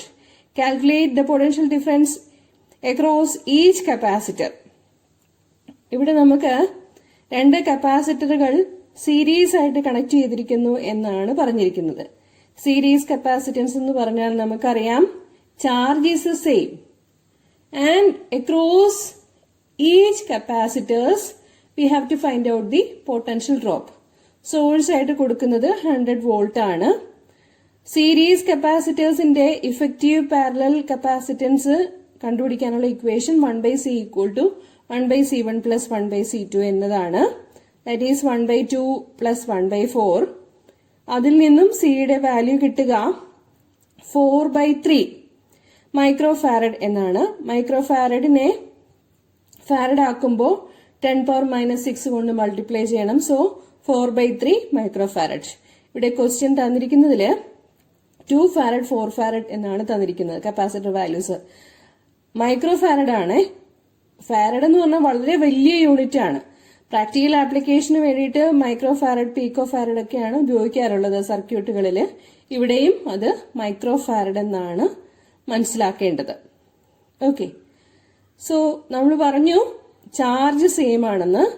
അങ്ങനെയാകുമ്പോൾ Q ഈക്വൽ ടു CV വെച്ചിട്ട് charge എത്രയാണെന്നുള്ളത് കണ്ടുപിടിക്കാവുന്നതാണ്. 4/3 × 10⁻⁻6 അതാണ് സിയുടെ value. V source voltage 100 volt ആണ്. അതിൽ നിന്നും 4/3 × 10⁻⁻4 കുളം എന്ന് കിട്ടുന്നതാണ് ചാർജിന്റെ വാല്യൂ. ഇനി ഓരോ കപ്പാസിറ്ററിനും അക്രോസ് ആയിട്ടുള്ള പൊട്ടൻഷ്യൽ ഡ്രോപ്പ് ആണ് നമുക്ക് കണ്ടുപിടിക്കേണ്ടത്. P1 equal to Q/C1, P2 equal to Q/C2 വെച്ചിട്ട് നമുക്ക് potential drop across each capacitors കണ്ടുപിടിക്കാവുന്നതാണ്. വാല്യൂസ് സബ്സ്റ്റിറ്റ്യൂട്ട് ചെയ്തിരിക്കുന്നത് നോക്കുക. V1 ഈക്വൽ ടു Q/C1 എന്ന് കൊടുക്കുമ്പോൾ 4/3 × 10⁻⁻4 ഡിവൈഡഡ് ബൈ 2 × 10⁻⁻6 അതിന്റെ വാല്യൂ 66.67 വോൾട്ട് എന്നായിരിക്കും. V2 potential drop across the second capacitor of 4 micro farad അത് എത്രയായിരിക്കും? Q/C2 equal to 4/3 × 10⁻⁻4 divided by 4 × 10⁻⁻6 equal to 33.33 volt ആയിരിക്കും. 36ാമത്തെ ചോദ്യം വളരെ ഇമ്പോർട്ടന്റ് ആണ്. We have to find out the magnetic field on the axis of a circular current loop. Biot Savart ലോയുടെ application ആയിട്ട് വേണം ഈ ചോദ്യത്തെ പരിഗണിക്കുവാൻ. എല്ലായ്പ്പോഴും പരീക്ഷയ്ക്ക് ചോദിക്കാറുണ്ട്. അത്ര ഇമ്പോർട്ടന്റ് ആണ്. 4 മാർക്കിന്റെയോ 5 മാർക്കിന്റെയോ ആയിട്ട് പ്രതീക്ഷിക്കാം. ഇപ്പൊ ഇത് 4 മാർക്കിന്റെ ചോദ്യമായിട്ടാണ് വന്നിരിക്കുന്നത്. നമുക്ക് ഒരു കറന്റ് ക്യാരിയിങ് ലൂപ്പ് ഉണ്ട്. ആ സർക്കുലർ ലൂപ്പാണത്. ആ സർക്കുലർ ലൂപ്പ് YZ പ്ലെയിനിലാണ് കൺസിഡർ ചെയ്യുന്നത്. അതിന്റെ സെന്റർ O ആണ്. I കറന്റ് ആണ് അതിൽ കൂടി പരിഗണിക്കുന്നത്. ഈ സർക്കുലർ ലൂപ്പ് കാരണം O എന്ന പോയിന്റിൽ നിന്നും X ആക്സിസിലെ P എന്നുള്ള പോയിന്റിലെ മാഗ്നറ്റിക് ഫീൽഡ് ഇന്റൻസിറ്റി ആണ് നമുക്ക് കണ്ടുപിടിക്കാനുള്ളത്. ബയോട്ട് സാവർട്ട് ലോ അപ്ലൈ ചെയ്യുന്നത് ഒരു കറന്റ് ക്യാരിയിങ് എലിമെന്റ് കാരണമുള്ള മാഗ്നറ്റിക് ഫീൽഡ് ഇന്റൻസിറ്റി കണ്ടുപിടിക്കാനാണ്. dB equal to μ0/4π IDL sin θ divided by r² എന്നുള്ളതാണ്. IDL sin θ ബൈ r² എന്നുള്ളത് IDL ബൈ r² എന്ന് മാത്രമായിട്ട് മാറും. കാരണം നമ്മുടെ ഡിസ്പ്ലേസ്മെന്റ് വെക്റ്റർ r എടുക്കുമ്പോൾ അതിന്റെ വാല്യൂ ശ്രദ്ധിക്കേണ്ടതുണ്ട്. ഇവിടെ R എന്ന് കാണിച്ചിരിക്കുന്ന വാല്യൂ നോക്കുക. അത് റൈറ്റ് ട്രയാങ്കിൾ BOP യുടെ ഹൈപ്പോട്ടന്യൂസ് ആയിട്ടാണ് വരുന്നത്. അതിന്റെ ഡിറക്ഷനിലാണ് നമ്മുടെ ഡിസ്പ്ലേസ്മെന്റ് വെക്ടർ r വരുന്നത്. ഈ r-ഉം കറന്റ് ക്യാരിയിങ് എലിമെന്റ് DL എന്നുള്ളതും എപ്പോഴും മ്യൂച്വലി പെർപെൻഡിക്കുലർ ആയിരിക്കും. അല്ലെങ്കിൽ r-ന്റെയും DL-ന്റെയും ഇടയ്ക്കുള്ള ആംഗിൾ എപ്പോഴും 90 ഡിഗ്രി ആയിരിക്കും. അതുകൊണ്ട് IDL sin θ ബൈ r² എന്നുള്ളത് IDL ബൈ r² എന്ന് മാത്രമായിട്ട് മാറുന്നതായിരിക്കും. ഓക്കെ, ഇനി മനസ്സിലാക്കേണ്ടത് എന്താണെന്ന് വെച്ചാൽ the magnetic fields at P due to the different elements will be in different directions. അപ്പം ഓരോ കറന്റ് ക്യാരിയിങ് എലിമെന്റ് കാരണവുമുള്ള മാഗ്നറ്റിക് ഫീൽഡ് P എന്ന പോയിന്റിലുള്ളത് ഡിഫറെന്റ് ഡിറക്ഷനിലായിരിക്കും ഉണ്ടാവുക. OP എന്ന് കാണിച്ചിരിക്കുന്ന ആ ഡിസ്റ്റൻസ് ഉണ്ടല്ലോ, നമ്മുടെ എക്സ് ഡിസ്റ്റൻസ്, പി എന്ന പോയിന്റിലെ മാഗ്നറ്റിക് ഫീൽഡ് ഇന്റൻസിറ്റിയാണ് നമുക്ക് കണ്ടുപിടിക്കാനുള്ളത്. ആ ഒപിക്ക് പാരലൽ ആയിട്ടുള്ള എല്ലാ മാഗ്നറ്റിക് ഫീൽഡിന്റെ കമ്പോണൻസും ആഡപ്പ് ചെയ്യും. അതേസമയം ഒപിക്ക് പെർപെൻഡിക്കുലർ ആയിട്ടുള്ള കമ്പോണൻസ് എല്ലാം ക്യാൻസൽ ഔട്ട് ചെയ്തു പോകും. അത് പോസിറ്റീവ് ഉണ്ടെങ്കിൽ അതിന് ഈക്വൽ ഓപ്പോസിറ്റ് ആയിട്ട് നെഗറ്റീവും ഉണ്ടായിരിക്കും. അപ്പോ ഒപിക്ക് പാരലൽ ആയിട്ട് വരുന്ന കമ്പോണൻസ് ആഡപ്പ് ചെയ്തെടുക്കുമ്പോൾ വരുന്നത് ഡി ബി സൈൻ തീറ്റ ആയിരിക്കും. സോ ആ കമ്പോണൻസ് ആണ് നമുക്ക് ആഡപ്പ് ചെയ്തെടുക്കേണ്ടത്. B equal to integral D B sine theta equal to integral mu 0/4π IDL sine theta divided by R square. Okay, ഇപ്പൊ ഇവിടെ നമുക്ക് സൈൻ തീറ്റയുടെ വാല്യൂ കണ്ടുപിടിക്കണം. സൈൻ തീറ്റയുടെ വാല്യൂ കണ്ടുപിടിക്കാൻ വേണ്ടിയിട്ട് നമുക്ക് റൈറ്റ് ട്രയാങ്കിൾ ഉണ്ട്. റൈറ്റ് ട്രയാങ്കിൾ ഏത് റൈറ്റ് ട്രയാങ്കിൾ ആണുള്ളത് കണ്ടുപിടിക്കാനുള്ളത്? ബി ഒ പി എന്നുള്ള റൈറ്റ് ട്രയാങ്കിൾ ആണുള്ളത്. അതില് സൈൻ തീറ്റയുടെ വാല്യൂ എന്ന് പറഞ്ഞു കഴിഞ്ഞാൽ capital R by small R ആയിരിക്കും. Okay, opposite side by hypotenuse. അപ്പോ ആ വാല്യൂ കൊടുത്തു. Mu 0/4π I by R square into capital R by small R into integral D L. Integral D L എന്ന് പറഞ്ഞു കഴിഞ്ഞാൽ നമ്മുടെ ലൂപ്പിന്റെ മൊത്തം നീളമാണ്. മൊത്തം നീളം എന്ന് പറയുന്നത് റേഡിയസ് ആർ ആയിരിക്കുമ്പോൾ 2πr ആയിരിക്കുമല്ലോ. So we have the value mu 0/4π I by R square into capital R by small R into 2πr എന്ന് വരുന്നതായിരിക്കും. സോ ഇത് ക്യാൻസലേഷൻസും സിംപ്ലിഫിക്കേഷൻസും എല്ലാം കൊടുക്കുക. സ്മോൾ ആറിനെ നമുക്ക് സ്മോൾ ആറിന്റെ വാല്യൂവിനെ നമുക്ക് അറിയാവുന്ന ടേംസിൽ എഴുതണം. അതായത് ക്യാപിറ്റൽ ആറിന്റെയും എക്സിന്റെയും ടേംസിൽ എഴുതേണ്ടതായിട്ടുണ്ട്. അതിനും right triangle B O P തന്നെ എടുക്കാം. അതിൽ നിന്നും small R square equal to R square plus X square ആണ് വരുന്നത്. സോ ആർ ക്യൂബ് എന്ന് വരുമ്പോഴേക്കും R square plus X square the whole raise to 3/2 എന്ന് വരുന്നതായിരിക്കും. So our final expression will be mu 0/4π 2π R square into I divided by 4π into R square plus X square the whole raise to 3/2 എന്നതായിരിക്കും. Okay, അപ്പൊ ഇവിടെ ഇനി approximation കൊടുത്തു കഴിഞ്ഞാൽ X equal to 0 എന്നുള്ളൊരു case എടുക്കുകയാണെങ്കിൽ നമുക്ക് ബി 0യുടെ വാല്യൂ എന്ന് പറയുന്നത് മ്യൂ 0 ഐ ബൈ 2r എന്നായിരിക്കും. സോ ഇതാണ് നമ്മുടെ ഡെറിവേഷൻ എന്ന് പറയുന്നത്. ഡീറ്റെയിൽഡ് ആയിട്ട് എക്സ്പ്രഷൻ വേണമെന്നുള്ളവര് ഒരിക്കൽ കൂടി പറയുന്നു, ഞാൻ ചെയ്തിട്ടുള്ള ഫോക്കസ് ഏരിയ ടോപ്പിക്സിന്റെ വീഡിയോ കാണണം. മൂവിംഗ് ചാർജസ് ആൻഡ് മാഗ്നറ്റിസം എന്ന പാഠത്തിലെ 37ാമത്തെ ചോദ്യത്തിന് 2 ഭാഗങ്ങളുണ്ട്. A part, what is motional EMF? ഒരു കണ്ടക്ടിംഗ് റോഡ് യൂണിഫോം മാഗ്നറ്റിക് ഫീൽഡില് വെച്ച് കഴിഞ്ഞാൽ അതില് ഇൻഡ്യൂസ് ചെയ്യപ്പെടുന്ന EMFനെ പറയുന്ന പേരാണ് മോഷണൽ EMF. മോഷണൽ EMF എന്ന് പറയുമ്പോൾ മനസ്സിലാക്കേണ്ടത് മോഷൻ കാരണം ഇൻഡ്യൂസ് ചെയ്യപ്പെടുന്ന EMF ആണ്. എന്താണ് മൂവ് ചെയ്യുന്നത്? നമ്മുടെ കണ്ടക്ടിംഗ് റോഡാണ് മൂവ് ചെയ്യുന്നത്. മാഗ്നറ്റിക് ഫീൽഡ് കോൺസ്റ്റന്റ് ആണ്, അല്ലെങ്കിൽ യൂണിഫോം മാഗ്നറ്റിക് ഫീൽഡ് ആണ്, അല്ലെങ്കിൽ ടൈം ഇൻഡിപെൻഡന്റ് മാഗ്നറ്റിക് ഫീൽഡ് ആണ്. അങ്ങനെ ടൈം ഇൻഡിപെൻഡന്റ് മാഗ്നറ്റിക് ഫീൽഡിൽ ഒരു കണ്ടക്ടിംഗ് റോഡ് മൂവ് ചെയ്ത് കഴിഞ്ഞാൽ അതില് EMF ഇൻഡ്യൂസ് ചെയ്യപ്പെടുന്നതിന്റെ വാല്യൂവിനുള്ള ഒരു എക്സ്പ്രഷൻ ആണ് അടുത്തതായിട്ട് നമ്മളോട് ചോദിച്ചിരിക്കുന്നത്.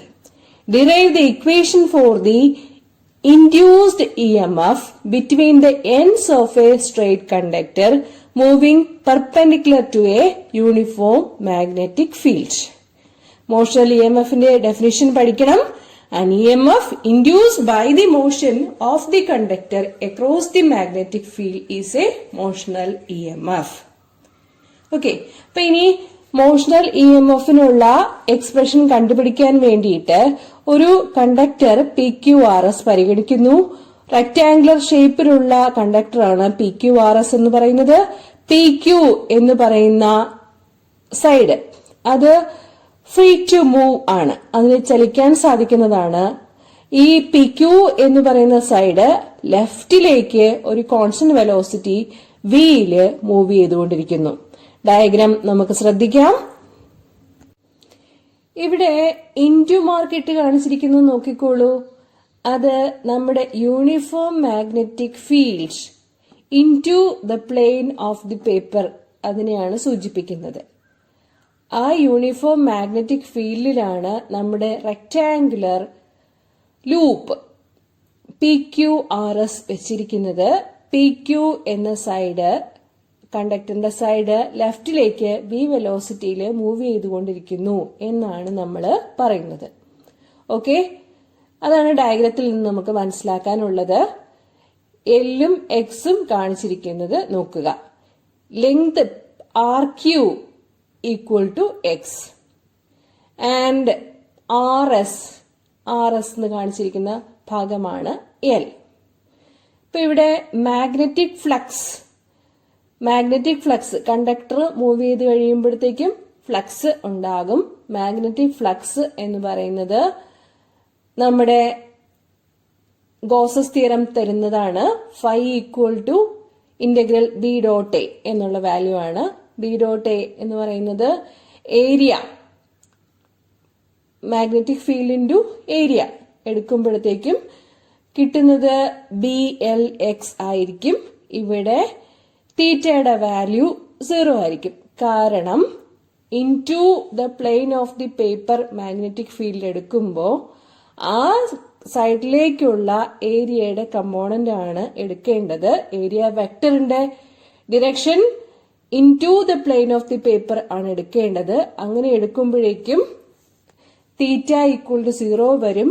B ഡോട്ട് A എന്നുള്ളതില് BA എന്ന് തന്നെ വരും. BA എന്നാൽ മാഗ്നറ്റിക് ഫീൽഡ് ഇൻറ്റു ഏരിയ. ഇവിടെ ഏരിയ വരുന്നത് നമ്മുടെ റെക്ടാങ്കുലർ കണ്ടക്ടറിനെ സംബന്ധിച്ചിടത്തോളം L ഇൻറ്റു എക്സ് എന്നുള്ളതാണ്. ഓക്കെ, സോ നമുക്കിനി ഇൻഡ്യൂസ്ഡ് EMF കണ്ടുപിടിക്കാൻ പറ്റും. ഇൻഡ്യൂസ്ഡ് EMF ലെൻസസ് ലോ പ്രകാരമാണ് കണ്ടുപിടിക്കുന്നത്. E ഈക്വൽ ടു -dφ/dt എന്നുള്ളതാണ്. വിശദാംശങ്ങളിലേക്ക് പോകുന്നില്ല, ഇക്വേഷൻ മാത്രം പറയുന്നു. ഈ induced EMF E equal to -dφ/dt. ഇവിടെ എന്താണ് വേരി ചെയ്യുന്നത്? ഇവിടെ വേരി ചെയ്യുന്നത് എക്സ് ആണ്. കാരണം എക്സിനെ സംബന്ധിച്ചിടത്തോളമാണ് v വെലോസിറ്റിയിൽ വ്യത്യാസം ഉണ്ടാകുന്നത്.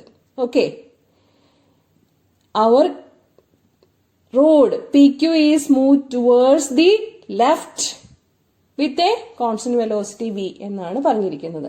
അപ്പോ PQ മൂവ് ചെയ്യുന്നത് എക്സ് ഡിറക്ഷനിലാണ് മൂവ് ചെയ്യുന്നത്.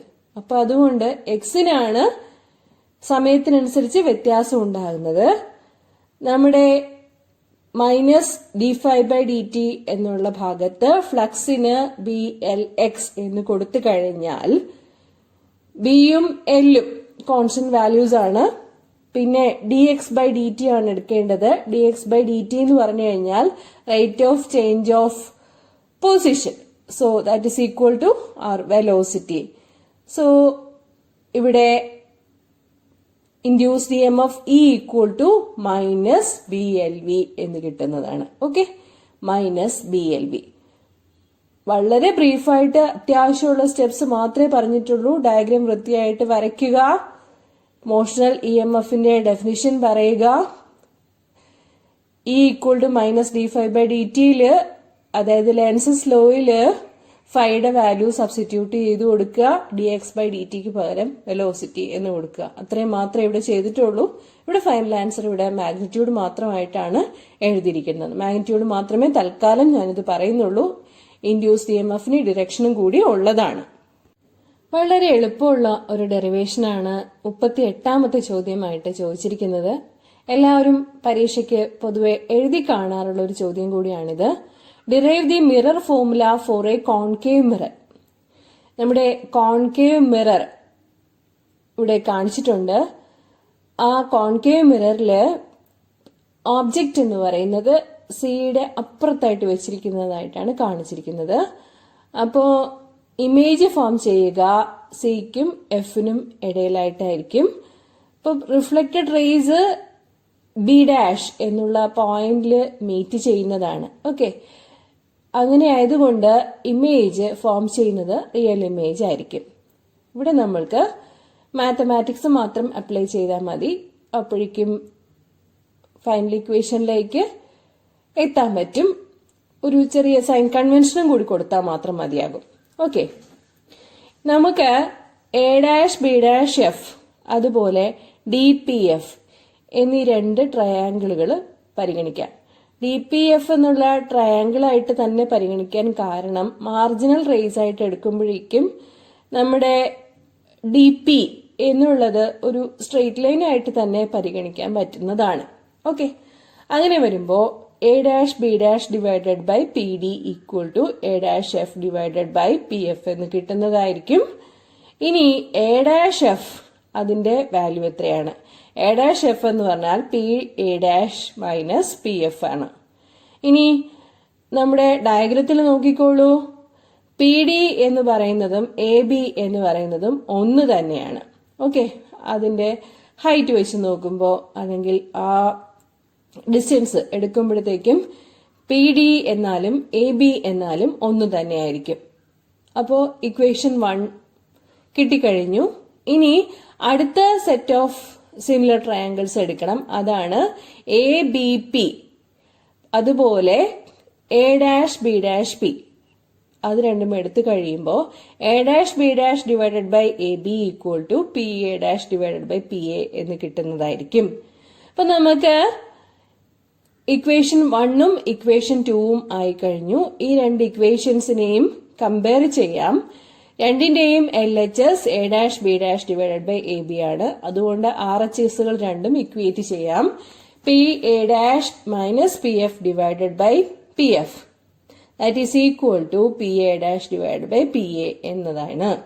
ഇനി നമുക്ക് ഈ വാല്യൂസിനെല്ലാം നമുക്കറിയാവുന്ന ഒബ്ജക്ട് ഡിസ്റ്റൻസും ഇമേജ് ഡിസ്റ്റൻസും റേഡിയസ് ഓഫ് കർവേച്ചറും ഫോക്കൽ ലെങ്തും വാല്യൂസ് എല്ലാം സബ്സ്റ്റിറ്റ്യൂട്ട് ചെയ്ത് കൊടുക്കണം. ഇപ്പൊ ഇവിടെ ഇൻസിഡന്റ് റേയുടെ ഡിറക്ഷന് ഓപ്പോസിറ്റ് ആയിട്ടാണ് U, V, R, F ഇതെല്ലാം വരുന്നത്. അപ്പൊ അതുകൊണ്ടെല്ലാം എന്തായിരിക്കും? പോളിൽ നിന്ന് മെഷർ ചെയ്യുമ്പോഴത്തേക്കും ഇൻസിഡന്റ് റേയുടെ ഡയറക്ഷന് ഓപ്പോസിറ്റ് ആയിട്ട് വരുന്നത് U നെഗറ്റീവ് ആയിരിക്കും, ഇവിടെ V നെഗറ്റീവ് ആയിരിക്കും, F നെഗറ്റീവ് ആയിരിക്കും, അതുപോലെ Rഉം നെഗറ്റീവ് ആയിരിക്കും. So PA equal to minus U object distance, PC equal to minus R radius of curvature, PA' equal to minus V image distance, PF equal to minus F focal length. അപ്പോ equation 3യിൽ substitute ചെയ്ത് കൊടുക്കുമ്പോൾ minus V minus of minus F divided by minus F equal to minus V by minus U. ഇനി rearrangements മാത്രം കൊടുത്താൽ മതി. That is V by F minus 1 equal to V by U എന്ന് കിട്ടുന്നതായിരിക്കും. എല്ലാം V വെച്ച് ഡിവൈഡ് ചെയ്യാം. അങ്ങനെ ആകുമ്പോൾ 1 by F minus 1 by V equal to 1 by U എന്ന് കിട്ടുന്നതായിരിക്കും. That is 1 by F equal to 1 by U plus 1 by V. And this is the mirror formula for a concave mirror. Okay, 39ാമത്തെ ചോദ്യത്തിന് 2 ഭാഗങ്ങളുണ്ട്. A part state Huygens principle. Huygens പ്രിൻസിപ്പിളിന്റെ പ്രസക്തമായ ഭാഗങ്ങൾ 2 or 3 സ്റ്റേറ്റ്മെന്റുകളിലാക്കി പറയണം. നമ്മള് ഒരു കുളത്തിൽ ഒരു കല്ലെടുത്തെറിയുമ്പോൾ ചുറ്റോളങ്ങൾ ഉണ്ടാവുന്നത് ശ്രദ്ധിച്ചിട്ടുണ്ടാവും. അതുപോലെയാണ് ഹൈജീന്റെ തിയറി പ്രകാരം പ്രകാശത്തിന്റെ വേവ് ഫ്രണ്ട് പ്രൊപ്പഗേറ്റ് ചെയ്യപ്പെടുന്നത്. ഓക്കെ, അപ്പം ഒരു കല്ലെടുത്തിടുമ്പോഴേക്കും കുളത്തില് നമുക്ക് ഒരു പോയിന്റ് സോഴ്സ് ആയിട്ട് അതിനെ വിചാരിക്കാൻ പറ്റും. അപ്പൊ അതിൽ നിന്ന് ചുറ്റോളങ്ങൾ ഉണ്ടാവുന്നത് സ്പെറിക്കൽ ഷേപ്പിലായിരിക്കും. ആ സ്പെറിക്കൽ ഷേപ്പിലുള്ള ചുറ്റോളങ്ങളെ വേവ് ഫ്രണ്ടുകൾ എന്ന് പറയാൻ പറ്റും. Each point on a wave front acts as a source of disturbance. ഓരോ പോയിന്റും ഡിസ്റ്റർബൻസിന് കാരണമാകുന്നു. The new disturbance from each point spread out in all directions with the speed of light and are called as secondary wavelets. അപ്പൊ ഈ disturbance propagate ചെയ്യുന്നത് പ്രകാശത്തിന്റെ പ്രവേഗത്തിലായിരിക്കും എന്നാണ് ഹൈജീന്റെ theory പ്രകാരം പറയുന്നത് അത് കറക്റ്റുമാണ്. ഇപ്പം ഈ സോഴ്സ് ഓഫ് ഡിസ്റ്റർബൻസിൽ നിന്നും സെക്കൻഡറി വേവ്ലെറ്റ്സ് ഒറിജിനേറ്റ് ചെയ്യുന്നു എന്നാണ് ഹൈജീന്റെ സെക്കൻഡ് പോസ്റ്റുലേറ്റ് പറയുന്നത്.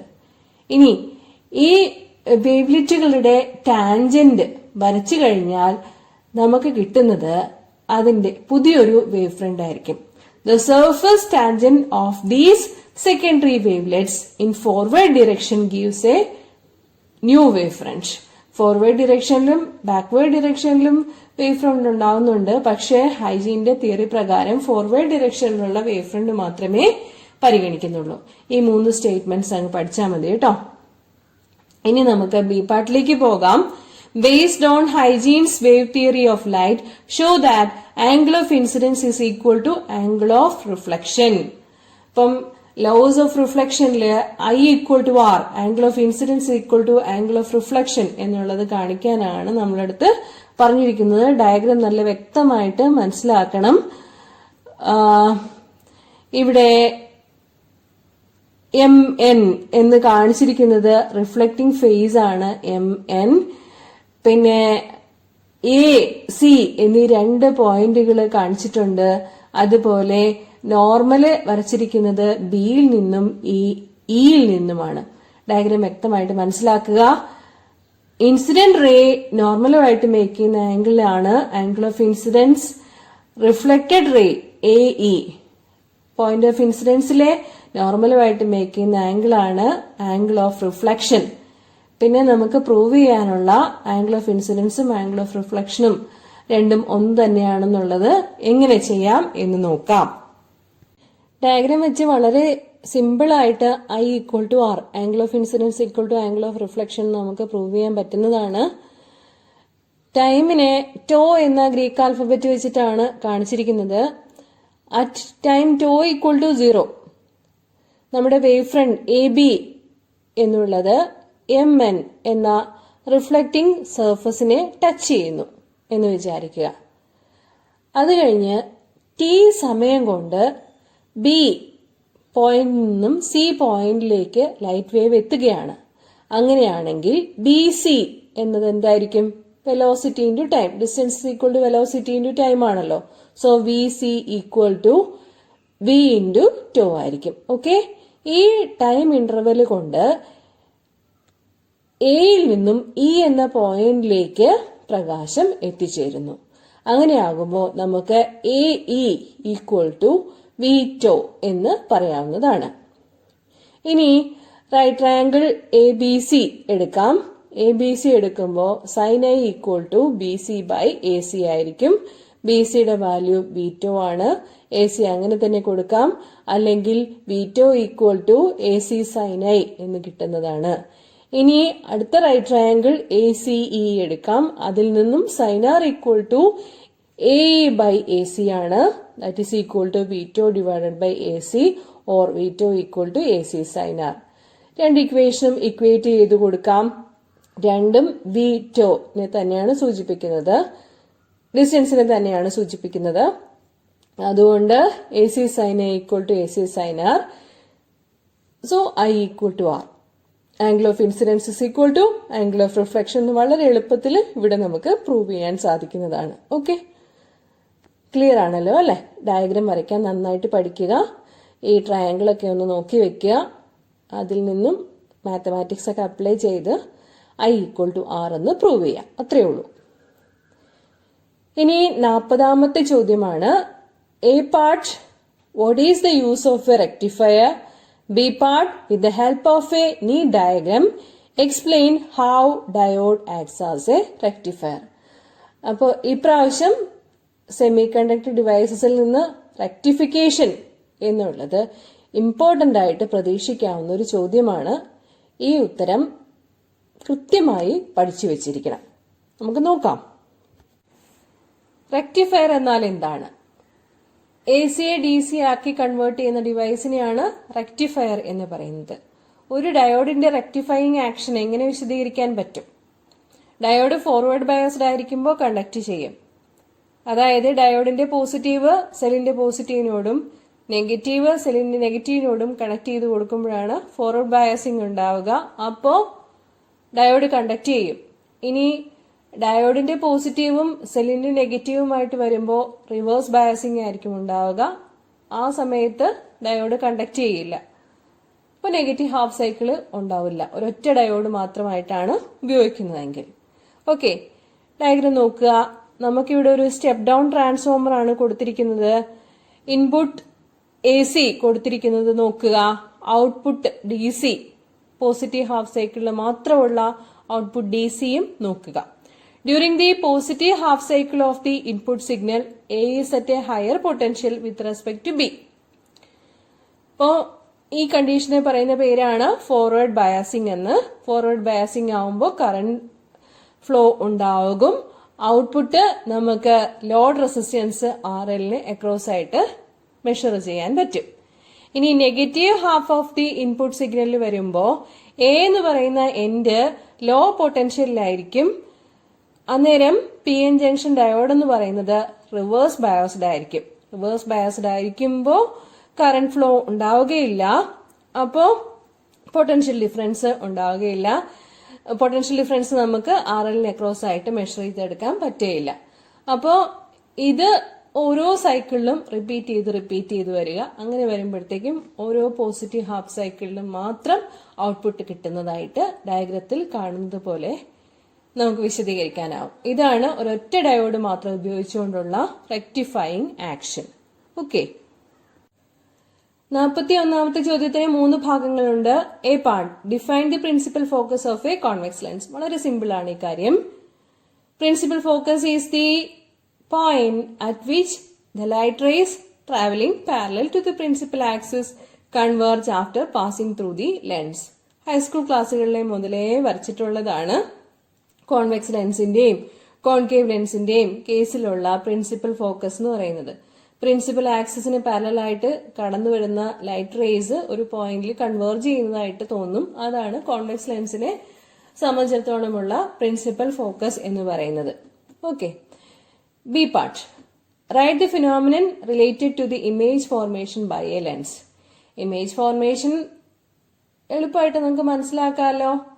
ഇപ്പോ സാധാരണ ലാബിലൊക്കെ ചെയ്യുമ്പോഴേക്കും എയറും ലെൻസും വെച്ചിട്ടല്ല ചെയ്യുന്നത്. അപ്പൊ എയറും ഗ്ലാസും 2 മീഡിയങ്ങളാണ് അല്ലെ. പ്രകാശം ഒരു മീഡിയത്തിൽ നിന്ന് മറ്റൊരു മീഡിയത്തിലേക്ക് കടക്കുകയാണ് അവിടെ ചെയ്യുന്നത്. അതിന് പറയുന്ന പേരെന്താണ്? റിഫ്രാക്ഷൻ. സോ റിഫ്രാക്ഷൻ വെച്ചിട്ടാണ് ഇമേജ് ഫോർമേഷനെ നമുക്ക് ലെൻസിന്റെ കാര്യത്തിൽ എക്സ്പ്ലെയിൻ ചെയ്യാൻ സാധിക്കുക. C part, a convex lens of focal length 10 cm is combined with a concave lens of focal length 15 cm. Find the focal length of the combination. അപ്പം കോമ്പിനേഷന്റെ focal ലെങ്ത്തിന്റെ equation 1/f = 1/f1 + 1/f2 എന്ന് എടുക്കാം. Convex ലെൻസിന്റെ focal length positive എന്നും concave ലെൻസിന്റെ focal length negative എന്നും ആണ് എടുക്കുന്നത്. അങ്ങനെയാകുമ്പോൾ 1/f = 1/10 + 1/-15 എന്ന് കിട്ടും. എഫിന്റെ വാല്യൂ കിട്ടുക 30 സെന്റിമീറ്റർ എന്നായിരിക്കും. മിക്ക കുട്ടികളും തെറ്റിക്കുന്നത് ഏതാണെന്ന് വെച്ചാൽ ആ മൈനസ് ഇട്ടു പോകാൻ മറന്നുപോകും. കോൺകേവ് ലെൻസിന്റെ ഫോക്കൽ ലെങ്ത് നെഗറ്റീവ് എന്നുള്ളത് ഇടാൻ മറന്നുപോകും. അങ്ങനെയാകുമ്പോൾ ഉത്തരം ശരിക്കും കിട്ടില്ല. സോ ഇവിടെ ഉത്തരം F = 30 സെന്റിമീറ്റർ എന്നുള്ളതാണ്. 5 മാർക്കിന്റെ 4 ചോദ്യങ്ങളാണുള്ളത്. മാക്സിമം 4 × 5 = 20 മാർക്സ് നേടാം. എഴുതി പഠിച്ച് തയ്യാറെടുത്ത് പോയാൽ വളരെ പെട്ടെന്ന് 20 മാർക്ക് ഉറപ്പിച്ചതിന് ശേഷം ബാക്കിയുള്ള 40 മാർക്കിന് വേണ്ടി കൂടുതൽ സമയം എഴുതാൻ കണ്ടെത്താവുന്നതാണ്. 42ാമത്തെ ചോദ്യം, what is dipole moment? Derive the equation for the electric intensity on the axial line of a dipole. ഡൈപോളിന്റെ ആക്സിയൽ ലൈൻ അല്ലെങ്കിൽ ഇക്വേറ്റോറിയൽ ലൈനിലെ ഇലക്ട്രിക് ഫീൽഡ് ഇന്റൻസിറ്റി അതിന്റെ എക്സ്പ്രഷൻ ഡിറൈവ് ചെയ്യാൻ പരീക്ഷയ്ക്ക് 5 മാർക്കിന് എന്തായാലും ഉണ്ടാവും. രണ്ടും പഠിച്ചു വെക്കേണ്ടതാണ്. ഇതുവരെ പഠിക്കാത്തവര് ഞാൻ ചെയ്തിട്ടുള്ള ഫോക്കസ് ഏരിയ ടോപ്പിക് 4 ഡൈപോൾ ആ വീഡിയോ ഒന്ന് കാണണം. പഠിച്ചിട്ടുള്ളവര് റിവിഷന് വേണ്ടി എന്റെ വീഡിയോ ക്ലാസ് വീണ്ടും കാണുക. പഠിച്ചതൊക്കെ ഒന്നും കൂടി പഠിക്കാലോ. We know dipole means two equal and opposite point charges separated by a very small distance. Dipole moment എന്നാൽ എന്താണ്? Dipole moment is a measure of the dipole. It is the product of the magnitude of any one of the charges and the separation between the ends of the dipole. അപ്പോ ഏതെങ്കിലും ഒരു ചാർജിന്റെ മാഗ്നിറ്റ്യൂഡും അതുപോലെ ആ ചാർജുകൾക്കിടയിലുള്ള സെപ്പറേഷനും കൂടി product എടുക്കുമ്പോൾ കിട്ടുന്നതാണ് dipole moment എന്ന് പറയുന്നത്. ഡൈപോൾ മൊമെന്റിന്റെ ഡിറക്ഷൻ അതൊരു വെക്ടർ ക്വാണ്ടിറ്റി ആയതുകൊണ്ട് ഡിറക്ഷൻ പറയേണ്ടതുണ്ട്. -q ചാർജിൽ നിന്നും +q ചാർജിലേക്കായിരിക്കും. ഡൈപോൾ മൊമെന്റിന്റെ യൂണിറ്റ് കൂളം മീറ്റർ ആണ്. ഓക്കെ, ഇനി നമുക്ക് ആക്സിയൽ ലൈനിലെ ഇലക്ട്രിക് ഫീൽഡ് ഇന്റൻസിറ്റിയുടെ എക്സ്പ്രഷൻ ഡിറൈവ് ചെയ്യാം. അതാണല്ലോ ചോദിച്ചിരിക്കുന്നത്. AB ആണ് നമ്മുടെ ഡൈപോൾ. +q ചാർജ് എയിലാണ്, -q ചാർജ് ബിയിലാണ്. +qഉം -qഉം തമ്മിലുള്ള സെപ്പറേഷൻ 2a ആണ്. സെന്റർ ഓഫ് ദി ഡൈപോൾ ഏതാ? O. ഓയിൽ നിന്ന് സ്മോൾ ആർ അകലത്തിൽ ആക്സിയൽ ലൈനിലെ ഒരു പോയിന്റ് ആണ് P. പിയില് +q ചാർജ് കാരണമുള്ള ഇലക്ട്രിക് ഫീൽഡ് ഇന്റൻസിറ്റി കാണണം, -q ചാർജ് കാരണമുള്ള ഇലക്ട്രിക് ഫീൽഡ് ഇന്റൻസിറ്റി കാണണം. രണ്ടും കൂടി കൂട്ടിയെടുക്കണം. പി എന്ന പോയിന്റില് ഒരു യൂണിറ്റ് പോസിറ്റീവ് ടെസ്റ്റ് ചാർജ് വെച്ചിട്ട് അതിൽ അനുഭവപ്പെടുന്ന ഫോഴ്സ് പെർ യൂണിറ്റ് പോസിറ്റീവ് ചാർജിനെയാണ് അവിടുത്തെ ഇലക്ട്രിക് ഫീൽഡ് ഇന്റൻസിറ്റി എന്ന് പറയുന്നത്. നമുക്കറിയാം equation F = EQ or E = F/Q. F/Qയിലെ Q എന്നത് +1 കൂളം ആണ്. നമ്മുടെ കൂളംസ് ലോ പ്രകാരം E + Q = 1/4πε0 Q by distance square. പക്ഷെ ഇവിടെ ഡിസ്റ്റൻസ് ആയിട്ടുള്ളത് +qഉം pയും തമ്മിലുള്ള അകലമാണ്. +qഉം pയും തമ്മിലുള്ള അകലം എന്ന് പറഞ്ഞാൽ r - a ആണ്. അതുപോലെ -qഉം pയും തമ്മിലുള്ള അകലം r + a ആണ്. ഇക്കാര്യം ഡയഗ്രത്തിൽ നിന്നും വ്യക്തമാണ്. അതുകൊണ്ട് ഈ +q = 1/4πε0 Q by r minus a the whole square along AP. along AP എന്ന് പറയുന്നത് നമ്മുടെ ഇലക്ട്രിക് ഫീൽഡ് ഇന്റൻസിറ്റിയുടെ ഡിറക്ഷനെ സൂചിപ്പിക്കുന്നു. ഇലക്ട്രിക് ഫീൽഡ് ഒരു വെക്ടർ ക്വാണ്ടിറ്റി ആണല്ലോ, അപ്പോ ഡിറക്ഷൻ പറയേണ്ടതുണ്ട്. +q കാരണമുള്ള ഇലക്ട്രിക് ഫീൽഡ് ഇന്റൻസിറ്റിയുടെ ഡിറക്ഷൻ along AP ആണ്. എന്തുകൊണ്ടാണ് along AP എന്ന് പറയുന്നത്? എയിലെ ചാർജ് +q ആണ്, ടെസ്റ്റ് ചാർജും പോസിറ്റീവ് ആണ്. So direction of the electric field is away from the charge or ചാർജുകള് റിപ്പൽ ചെയ്യുകയാണ് ചെയ്യുക. അതുകൊണ്ടാണ് along AP, എയിൽ നിന്ന് പിയിലേക്ക് ആണ് ഇലക്ട്രിക് ഫീൽഡിന്റെ ഡിറക്ഷൻ എന്ന് പറയുന്നത്, റിപ്പൽഷൻ ആയതുകൊണ്ട്. ഇനി ഈ -q എടുക്കുകയാണെങ്കിലോ 1/4πε0 Q by r plus a the whole square along PB. along PB വരാൻ കാരണം എന്താണ്? Direction. Because there is attraction between the test positive charge and the negative point charge at B. Okay, ഇവിടെ plus ചാർജും അതുപോലെ negative point ചാർജും തമ്മിലുള്ള attraction ആണ് പരിഗണിക്കേണ്ടത്. സോ അട്രാക്ഷൻ വരുമ്പോ പിയിൽ നിന്ന് ഡിയിലേക്ക് അട്രാക്ഷൻ ആയിരിക്കും ഉണ്ടാവുക. കാര്യങ്ങളെല്ലാം വ്യക്തമാണെന്ന് വിശ്വസിക്കുന്നു. ഈ +qഉം ഈ -qഉം ഓപ്പോസിറ്റ് ഡിറക്ഷനിലാണ്. ഏതിന്റെ മാഗ്നിറ്റ്യൂഡാണ് കൂടുതൽ എന്നുള്ളത് നമ്മൾ നോക്കേണ്ടതുണ്ട്. നെറ്റ് ഇലക്ട്രിക് ഫീൽഡിന്റെ മാഗ്നിറ്റ്യൂഡ് കണ്ടുപിടിക്കാൻ വേണ്ടി വലുതിൽ നിന്നും ചെറുത് കുറയ്ക്കണം. വലുത് ഏതാണ്? വലുത് E+Q ആണല്ലോ. എന്തുകൊണ്ടത്? R - A എന്ന ഡിനോമിനേറ്ററിൽ വരുന്ന ക്വാണ്ടിറ്റി E-Q ന്റെ ഡിനോമിനേറ്ററിൽ വരുന്ന R+A എന്ന ക്വാണ്ടിറ്റിയേക്കാൾ കുറവാണ്. അപ്പോ E+Qല് ആണ് ഡിനോമിനേറ്ററില് ചെറിയ ക്വാണ്ടിറ്റി വരുന്നത്. അപ്പോ അത് E+Q ആയിരിക്കും മാഗ്നിറ്റ്യൂഡ് വൈസ് വലുത്. Okay, so magnitude of the electric field intensity കണ്ടുപിടിക്കാൻ വേണ്ടി വലുതിൽ നിന്നും ചെറുത് കുറയ്ക്കണം. അപ്പൊ എന്താ കിട്ടുന്നത്?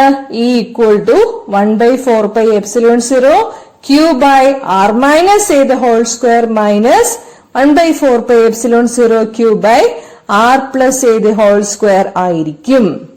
ഓക്കെ,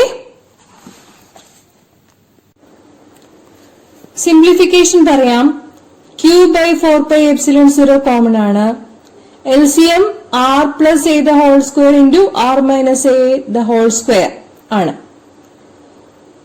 അതായത് R plus A into R minus A the whole square. R plus A into R minus A എന്ന് പറഞ്ഞാൽ A plus B into A minus B formula ആണ്, which is A square minus B square. So R square minus A square, പിന്നെ square ഉണ്ട്. അങ്ങനെയാകുമ്പോ R square minus A square the whole square ആയിരിക്കും ഡിനോമിനേറ്ററിൽ വരിക. LCM R square minus A square the whole square ആയിരിക്കും. Therefore E = Q by 4πε0 into LCM കൊണ്ട് ഓരോ ടേമിനെയും multiply ചെയ്യുമ്പോൾ നമുക്ക് കിട്ടുക R plus A the whole square minus R minus A the whole square divided by R square minus A square the whole square ആയിരിക്കും. A plus B the whole square minus A minus B the whole square ആണ്. A square plus 2AB plus B square minus A square minus 2AB plus P square. ആ ഫോമിൽ ആണ് ഇത് കിടക്കുന്നത്. Simplifications ഒക്കെ കൊടുക്കുമ്പോൾ ഇവിടെ R square ക്യാൻസൽ ആയി പോകും, A square ക്യാൻസൽ ആയി പോകും. പിന്നെ ഉള്ളത് 2RA minus of minus 2RA, അത് 4RA എന്നാകും. So E = Q by 4πε0 4RA divided by R square minus A square the whole square. പക്ഷെ നമ്മുടെ ഡൈപോൾ മൊമെന്റ് P എന്നത് 2AQ ആണ്. ആ വാല്യൂ സബ്സ്റ്റിറ്റ്യൂട്ട് ചെയ്ത് കൊടുക്കുമ്പോൾ ഈയുടെ മാഗ്നിറ്റ്യൂഡ് വരിക 1/4πε0 2PR divided by R square minus A square the whole square ആയിരിക്കും. ഡിറക്ഷൻ എങ്ങോട്ടായിരിക്കും? കൂടുതലുള്ള E+Q ന്റെ ഡിറക്ഷനായ along AP ആയിരിക്കും. നമുക്കൊരു അപ്രോക്സിമേഷൻ കൊടുക്കാം.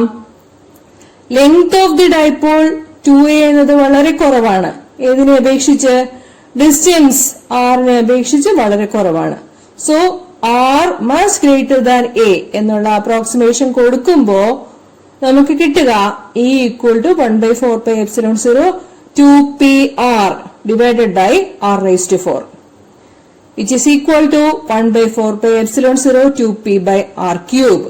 ഡിറക്ഷൻ കൂടി പറയുമ്പോ E = 1/4πε0 2P by R cube along AP. Clear ആണല്ലോ അല്ലെ?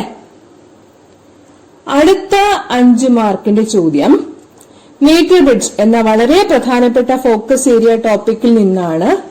ഇതിന്റെ detailed video class current electricity എന്ന ചാപ്റ്ററിൽ ഞാൻ തന്നിട്ടുണ്ട്. കാണാത്തവർ കാണണേ.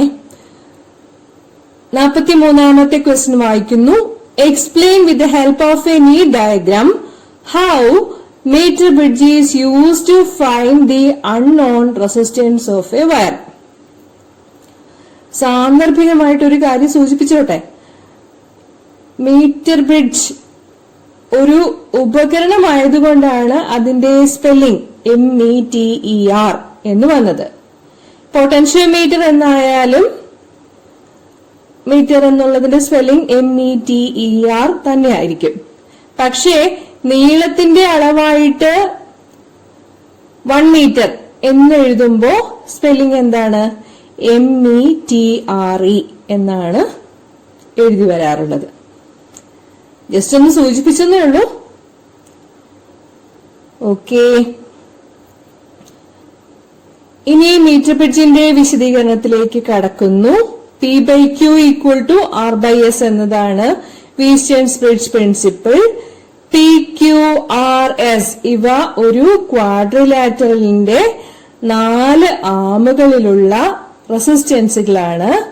ഇവയിൽ ഏതെങ്കിലും ഒന്നിന്റെ മൂല്യം അറിയാത്തതുണ്ടെങ്കിൽ P/Q = R/S എന്ന സമവാക്യം ഉപയോഗിച്ച് കണ്ടെത്താവുന്നതാണ്. ഇവിടുത്തെ 4 റെസിസ്റ്റൻസുകൾ PQRS ഇവ ഏതാണെന്ന് നോക്കാം. PQRS എന്നീ റെസിസ്റ്റൻസുകളുടെ മൂല്യം ക്രമീകരിച്ചാണ് ഗാൽവനോമീറ്റർ കറന്റ് 0 ആക്കുന്നത്. അപ്പോഴാണ് നൾ ഡിഫ്ലക്ഷൻ അല്ലെങ്കിൽ സീറോ ഡിഫ്ലക്ഷൻ എന്ന് പറയുന്നത്. അന്നേരമാണ് നമ്മുടെ വീസ്റ്റേൺസ് ബ്രിഡ്ജ് ബാലൻസ്ഡ് ആണ് എന്ന് മനസ്സിലാക്കേണ്ടത്. AB എന്നത് 100 സെന്റിമീറ്റർ അഥവാ 1 മീറ്റർ നീളമുള്ള യൂണിഫോം വയറാണ്. ഈ 1 മീറ്റർ നീളമുള്ള വയർ ഉപയോഗിക്കുന്നത് കൊണ്ടാണ് മീറ്റർ ബ്രിഡ്ജ് എന്ന പേര് വരാൻ തന്നെ കാരണം. ഈ AB എന്ന വയറിന്റെ resistance per unit length smaller ആണ്. ജോക്കി എന്ന പെൻ പോലിരിക്കുന്ന സാധനം യൂണിഫോം വയറിലൂടെ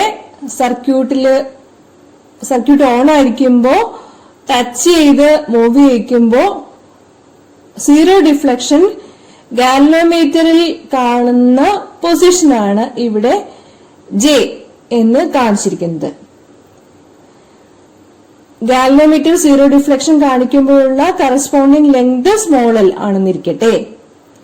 അന്നേരം AJ എന്ന വയറിന്റെ റെസിസ്റ്റൻസ് T = R/L ആയിരിക്കും. Resistance per unit length into length എന്ന് വരുമ്പോ റെസിസ്റ്റൻസ് തന്നെയാണല്ലോ വരിക. സോ T = RL എന്നത് റെസിസ്റ്റൻസിനെയാണ് സൂചിപ്പിക്കുന്നത്. ബാക്കിയുള്ള JB എന്ന വയറിന്റെ റെസിസ്റ്റൻസ് Q എത്രയായിരിക്കും? R/100 - L ആയിരിക്കും. വ്യക്തമാണെന്ന് വിചാരിക്കുന്നു. S എന്ന് കാണിച്ചിരിക്കുന്നത് നോൺ റെസിസ്റ്റൻസ് ആണ്. അതിന്റെ വാല്യൂ റെസിസ്റ്റൻസ് ബോക്സിൽ നിന്ന് നമ്മൾ സർക്യൂട്ടിൽ ഇൻക്ലൂഡ് ചെയ്യിപ്പിക്കുന്നതാണ്.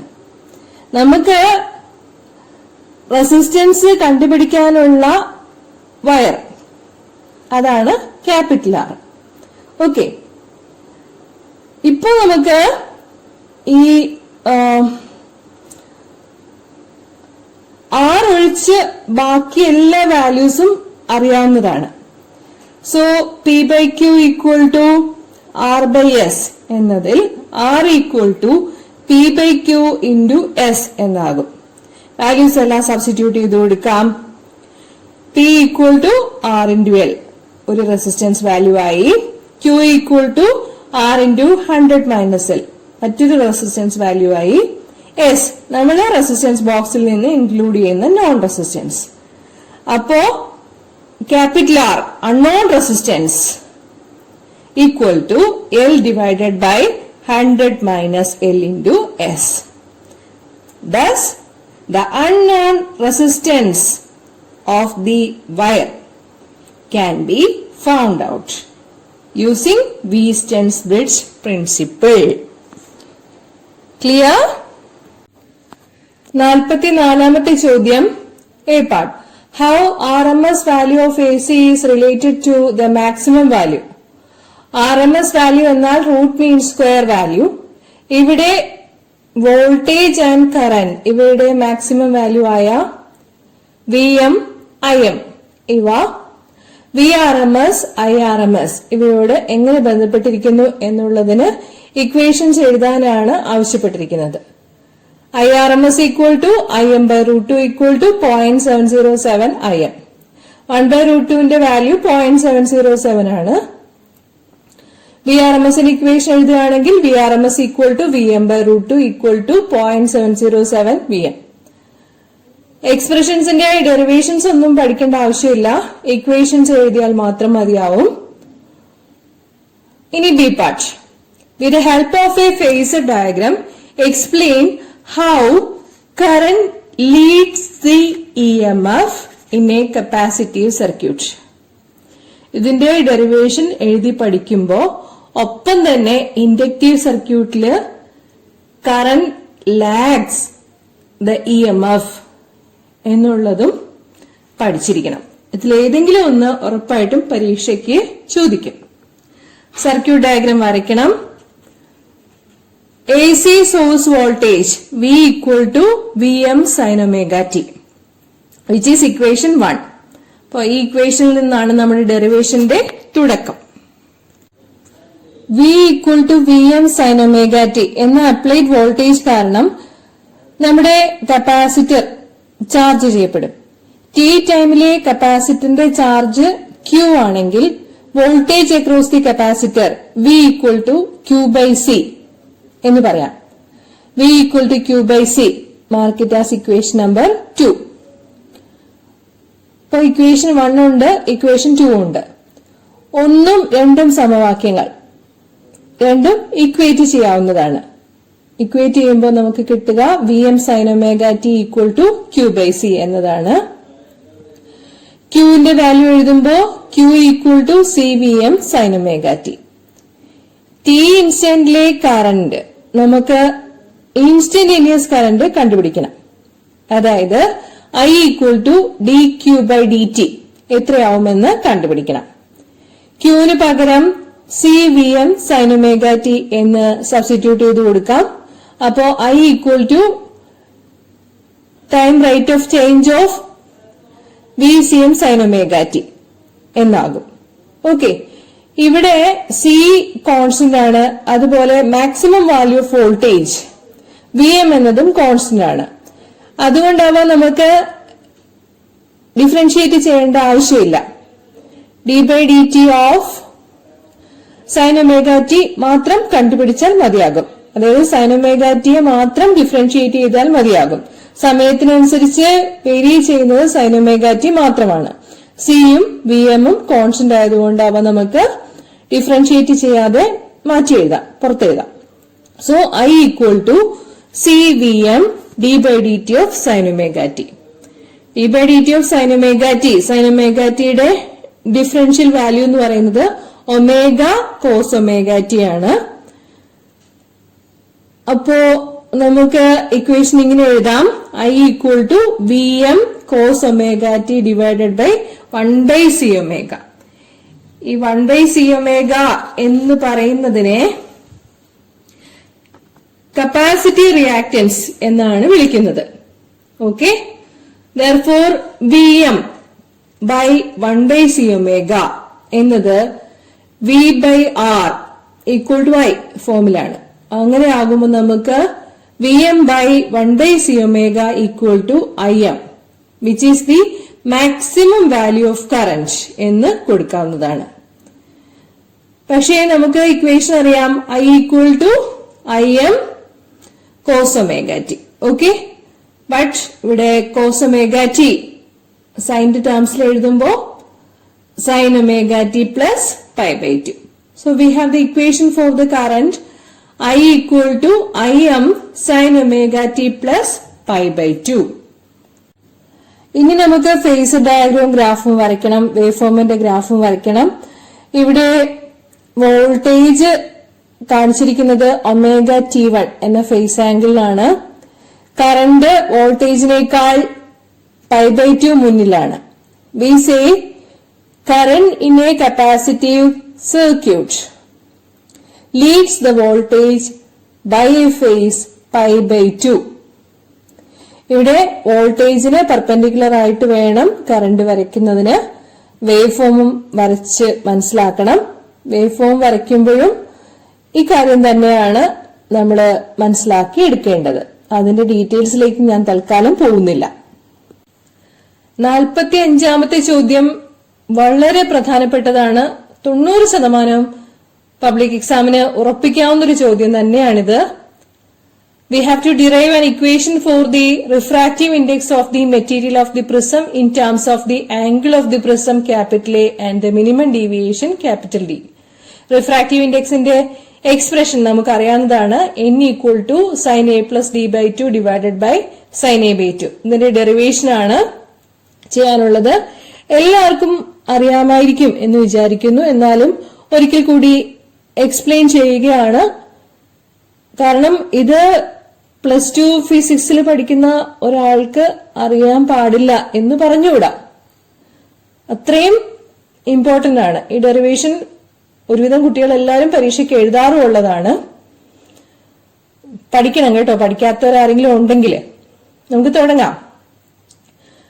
ഇവിടെ പ്രിസത്തിന്റെ റിഫ്രാക്റ്റീവ് ഫേസ് ABC വരച്ചിട്ടുണ്ട്. ഇക്വിലാറ്ററൽ പ്രിസം ആണ്. അതായത് angle A equal to angle B equal to angle C equal to 60 degree ആണ്.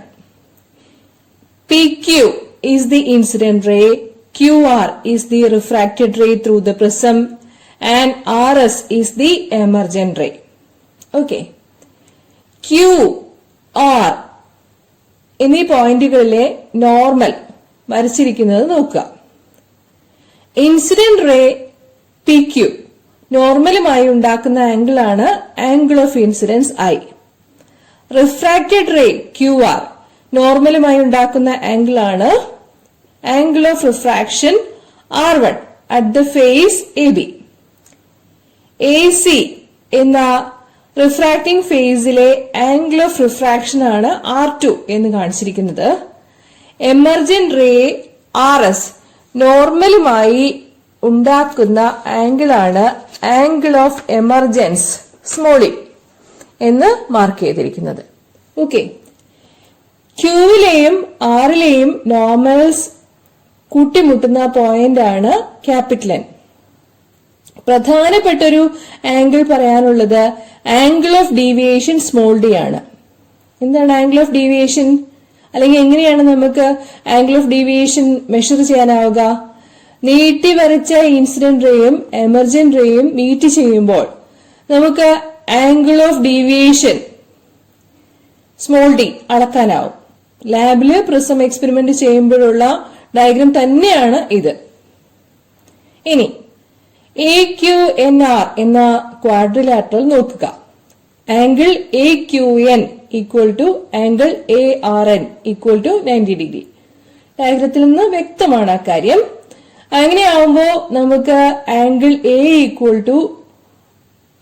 Angle A plus angle N equal to 180 degree എന്ന് എഴുതാവുന്നതാണ്.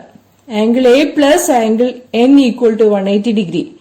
Mark it as equation number 1. Okay. ഇനി നമുക്ക് QNR എന്ന triangle നോക്കാം. അവിടെ R1 plus R2 plus angle N equal to 180 degree ആണല്ലോ. എന്താന്ന് വെച്ചാൽ ഒരു ട്രയാങ്കിളിന്റെ 3 കോണുകളുടെ തുക 180 ഡിഗ്രിയാണ്. ഇതെല്ലാം എല്ലാവർക്കും അറിയാവുന്ന കാര്യം തന്നെയാണ്.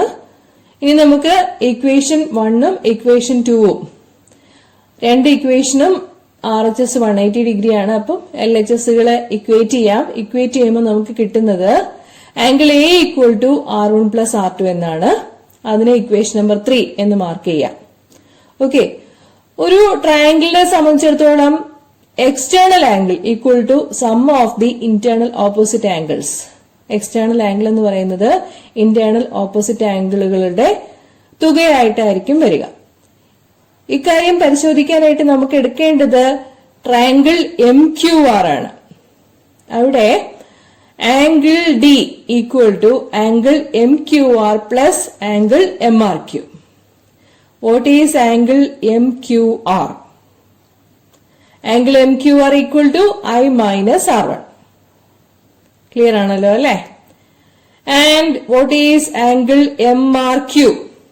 Angle MRQ equal to E minus R2. Okay, ഇതൊക്കെ ഡയഗ്രത്തിൽ നിന്ന് തന്നെ നമുക്ക് മനസ്സിലാക്കി എടുക്കാനുള്ള കാര്യങ്ങളാണ്. പ്രത്യേകിച്ച് വിശദീകരിക്കാനൊന്നുമില്ല. ഇനി ഈ വാല്യൂസ് അങ്ങ് സബ്സ്റ്റിറ്റ്യൂട്ട് ചെയ്ത് കൊടുക്കുക.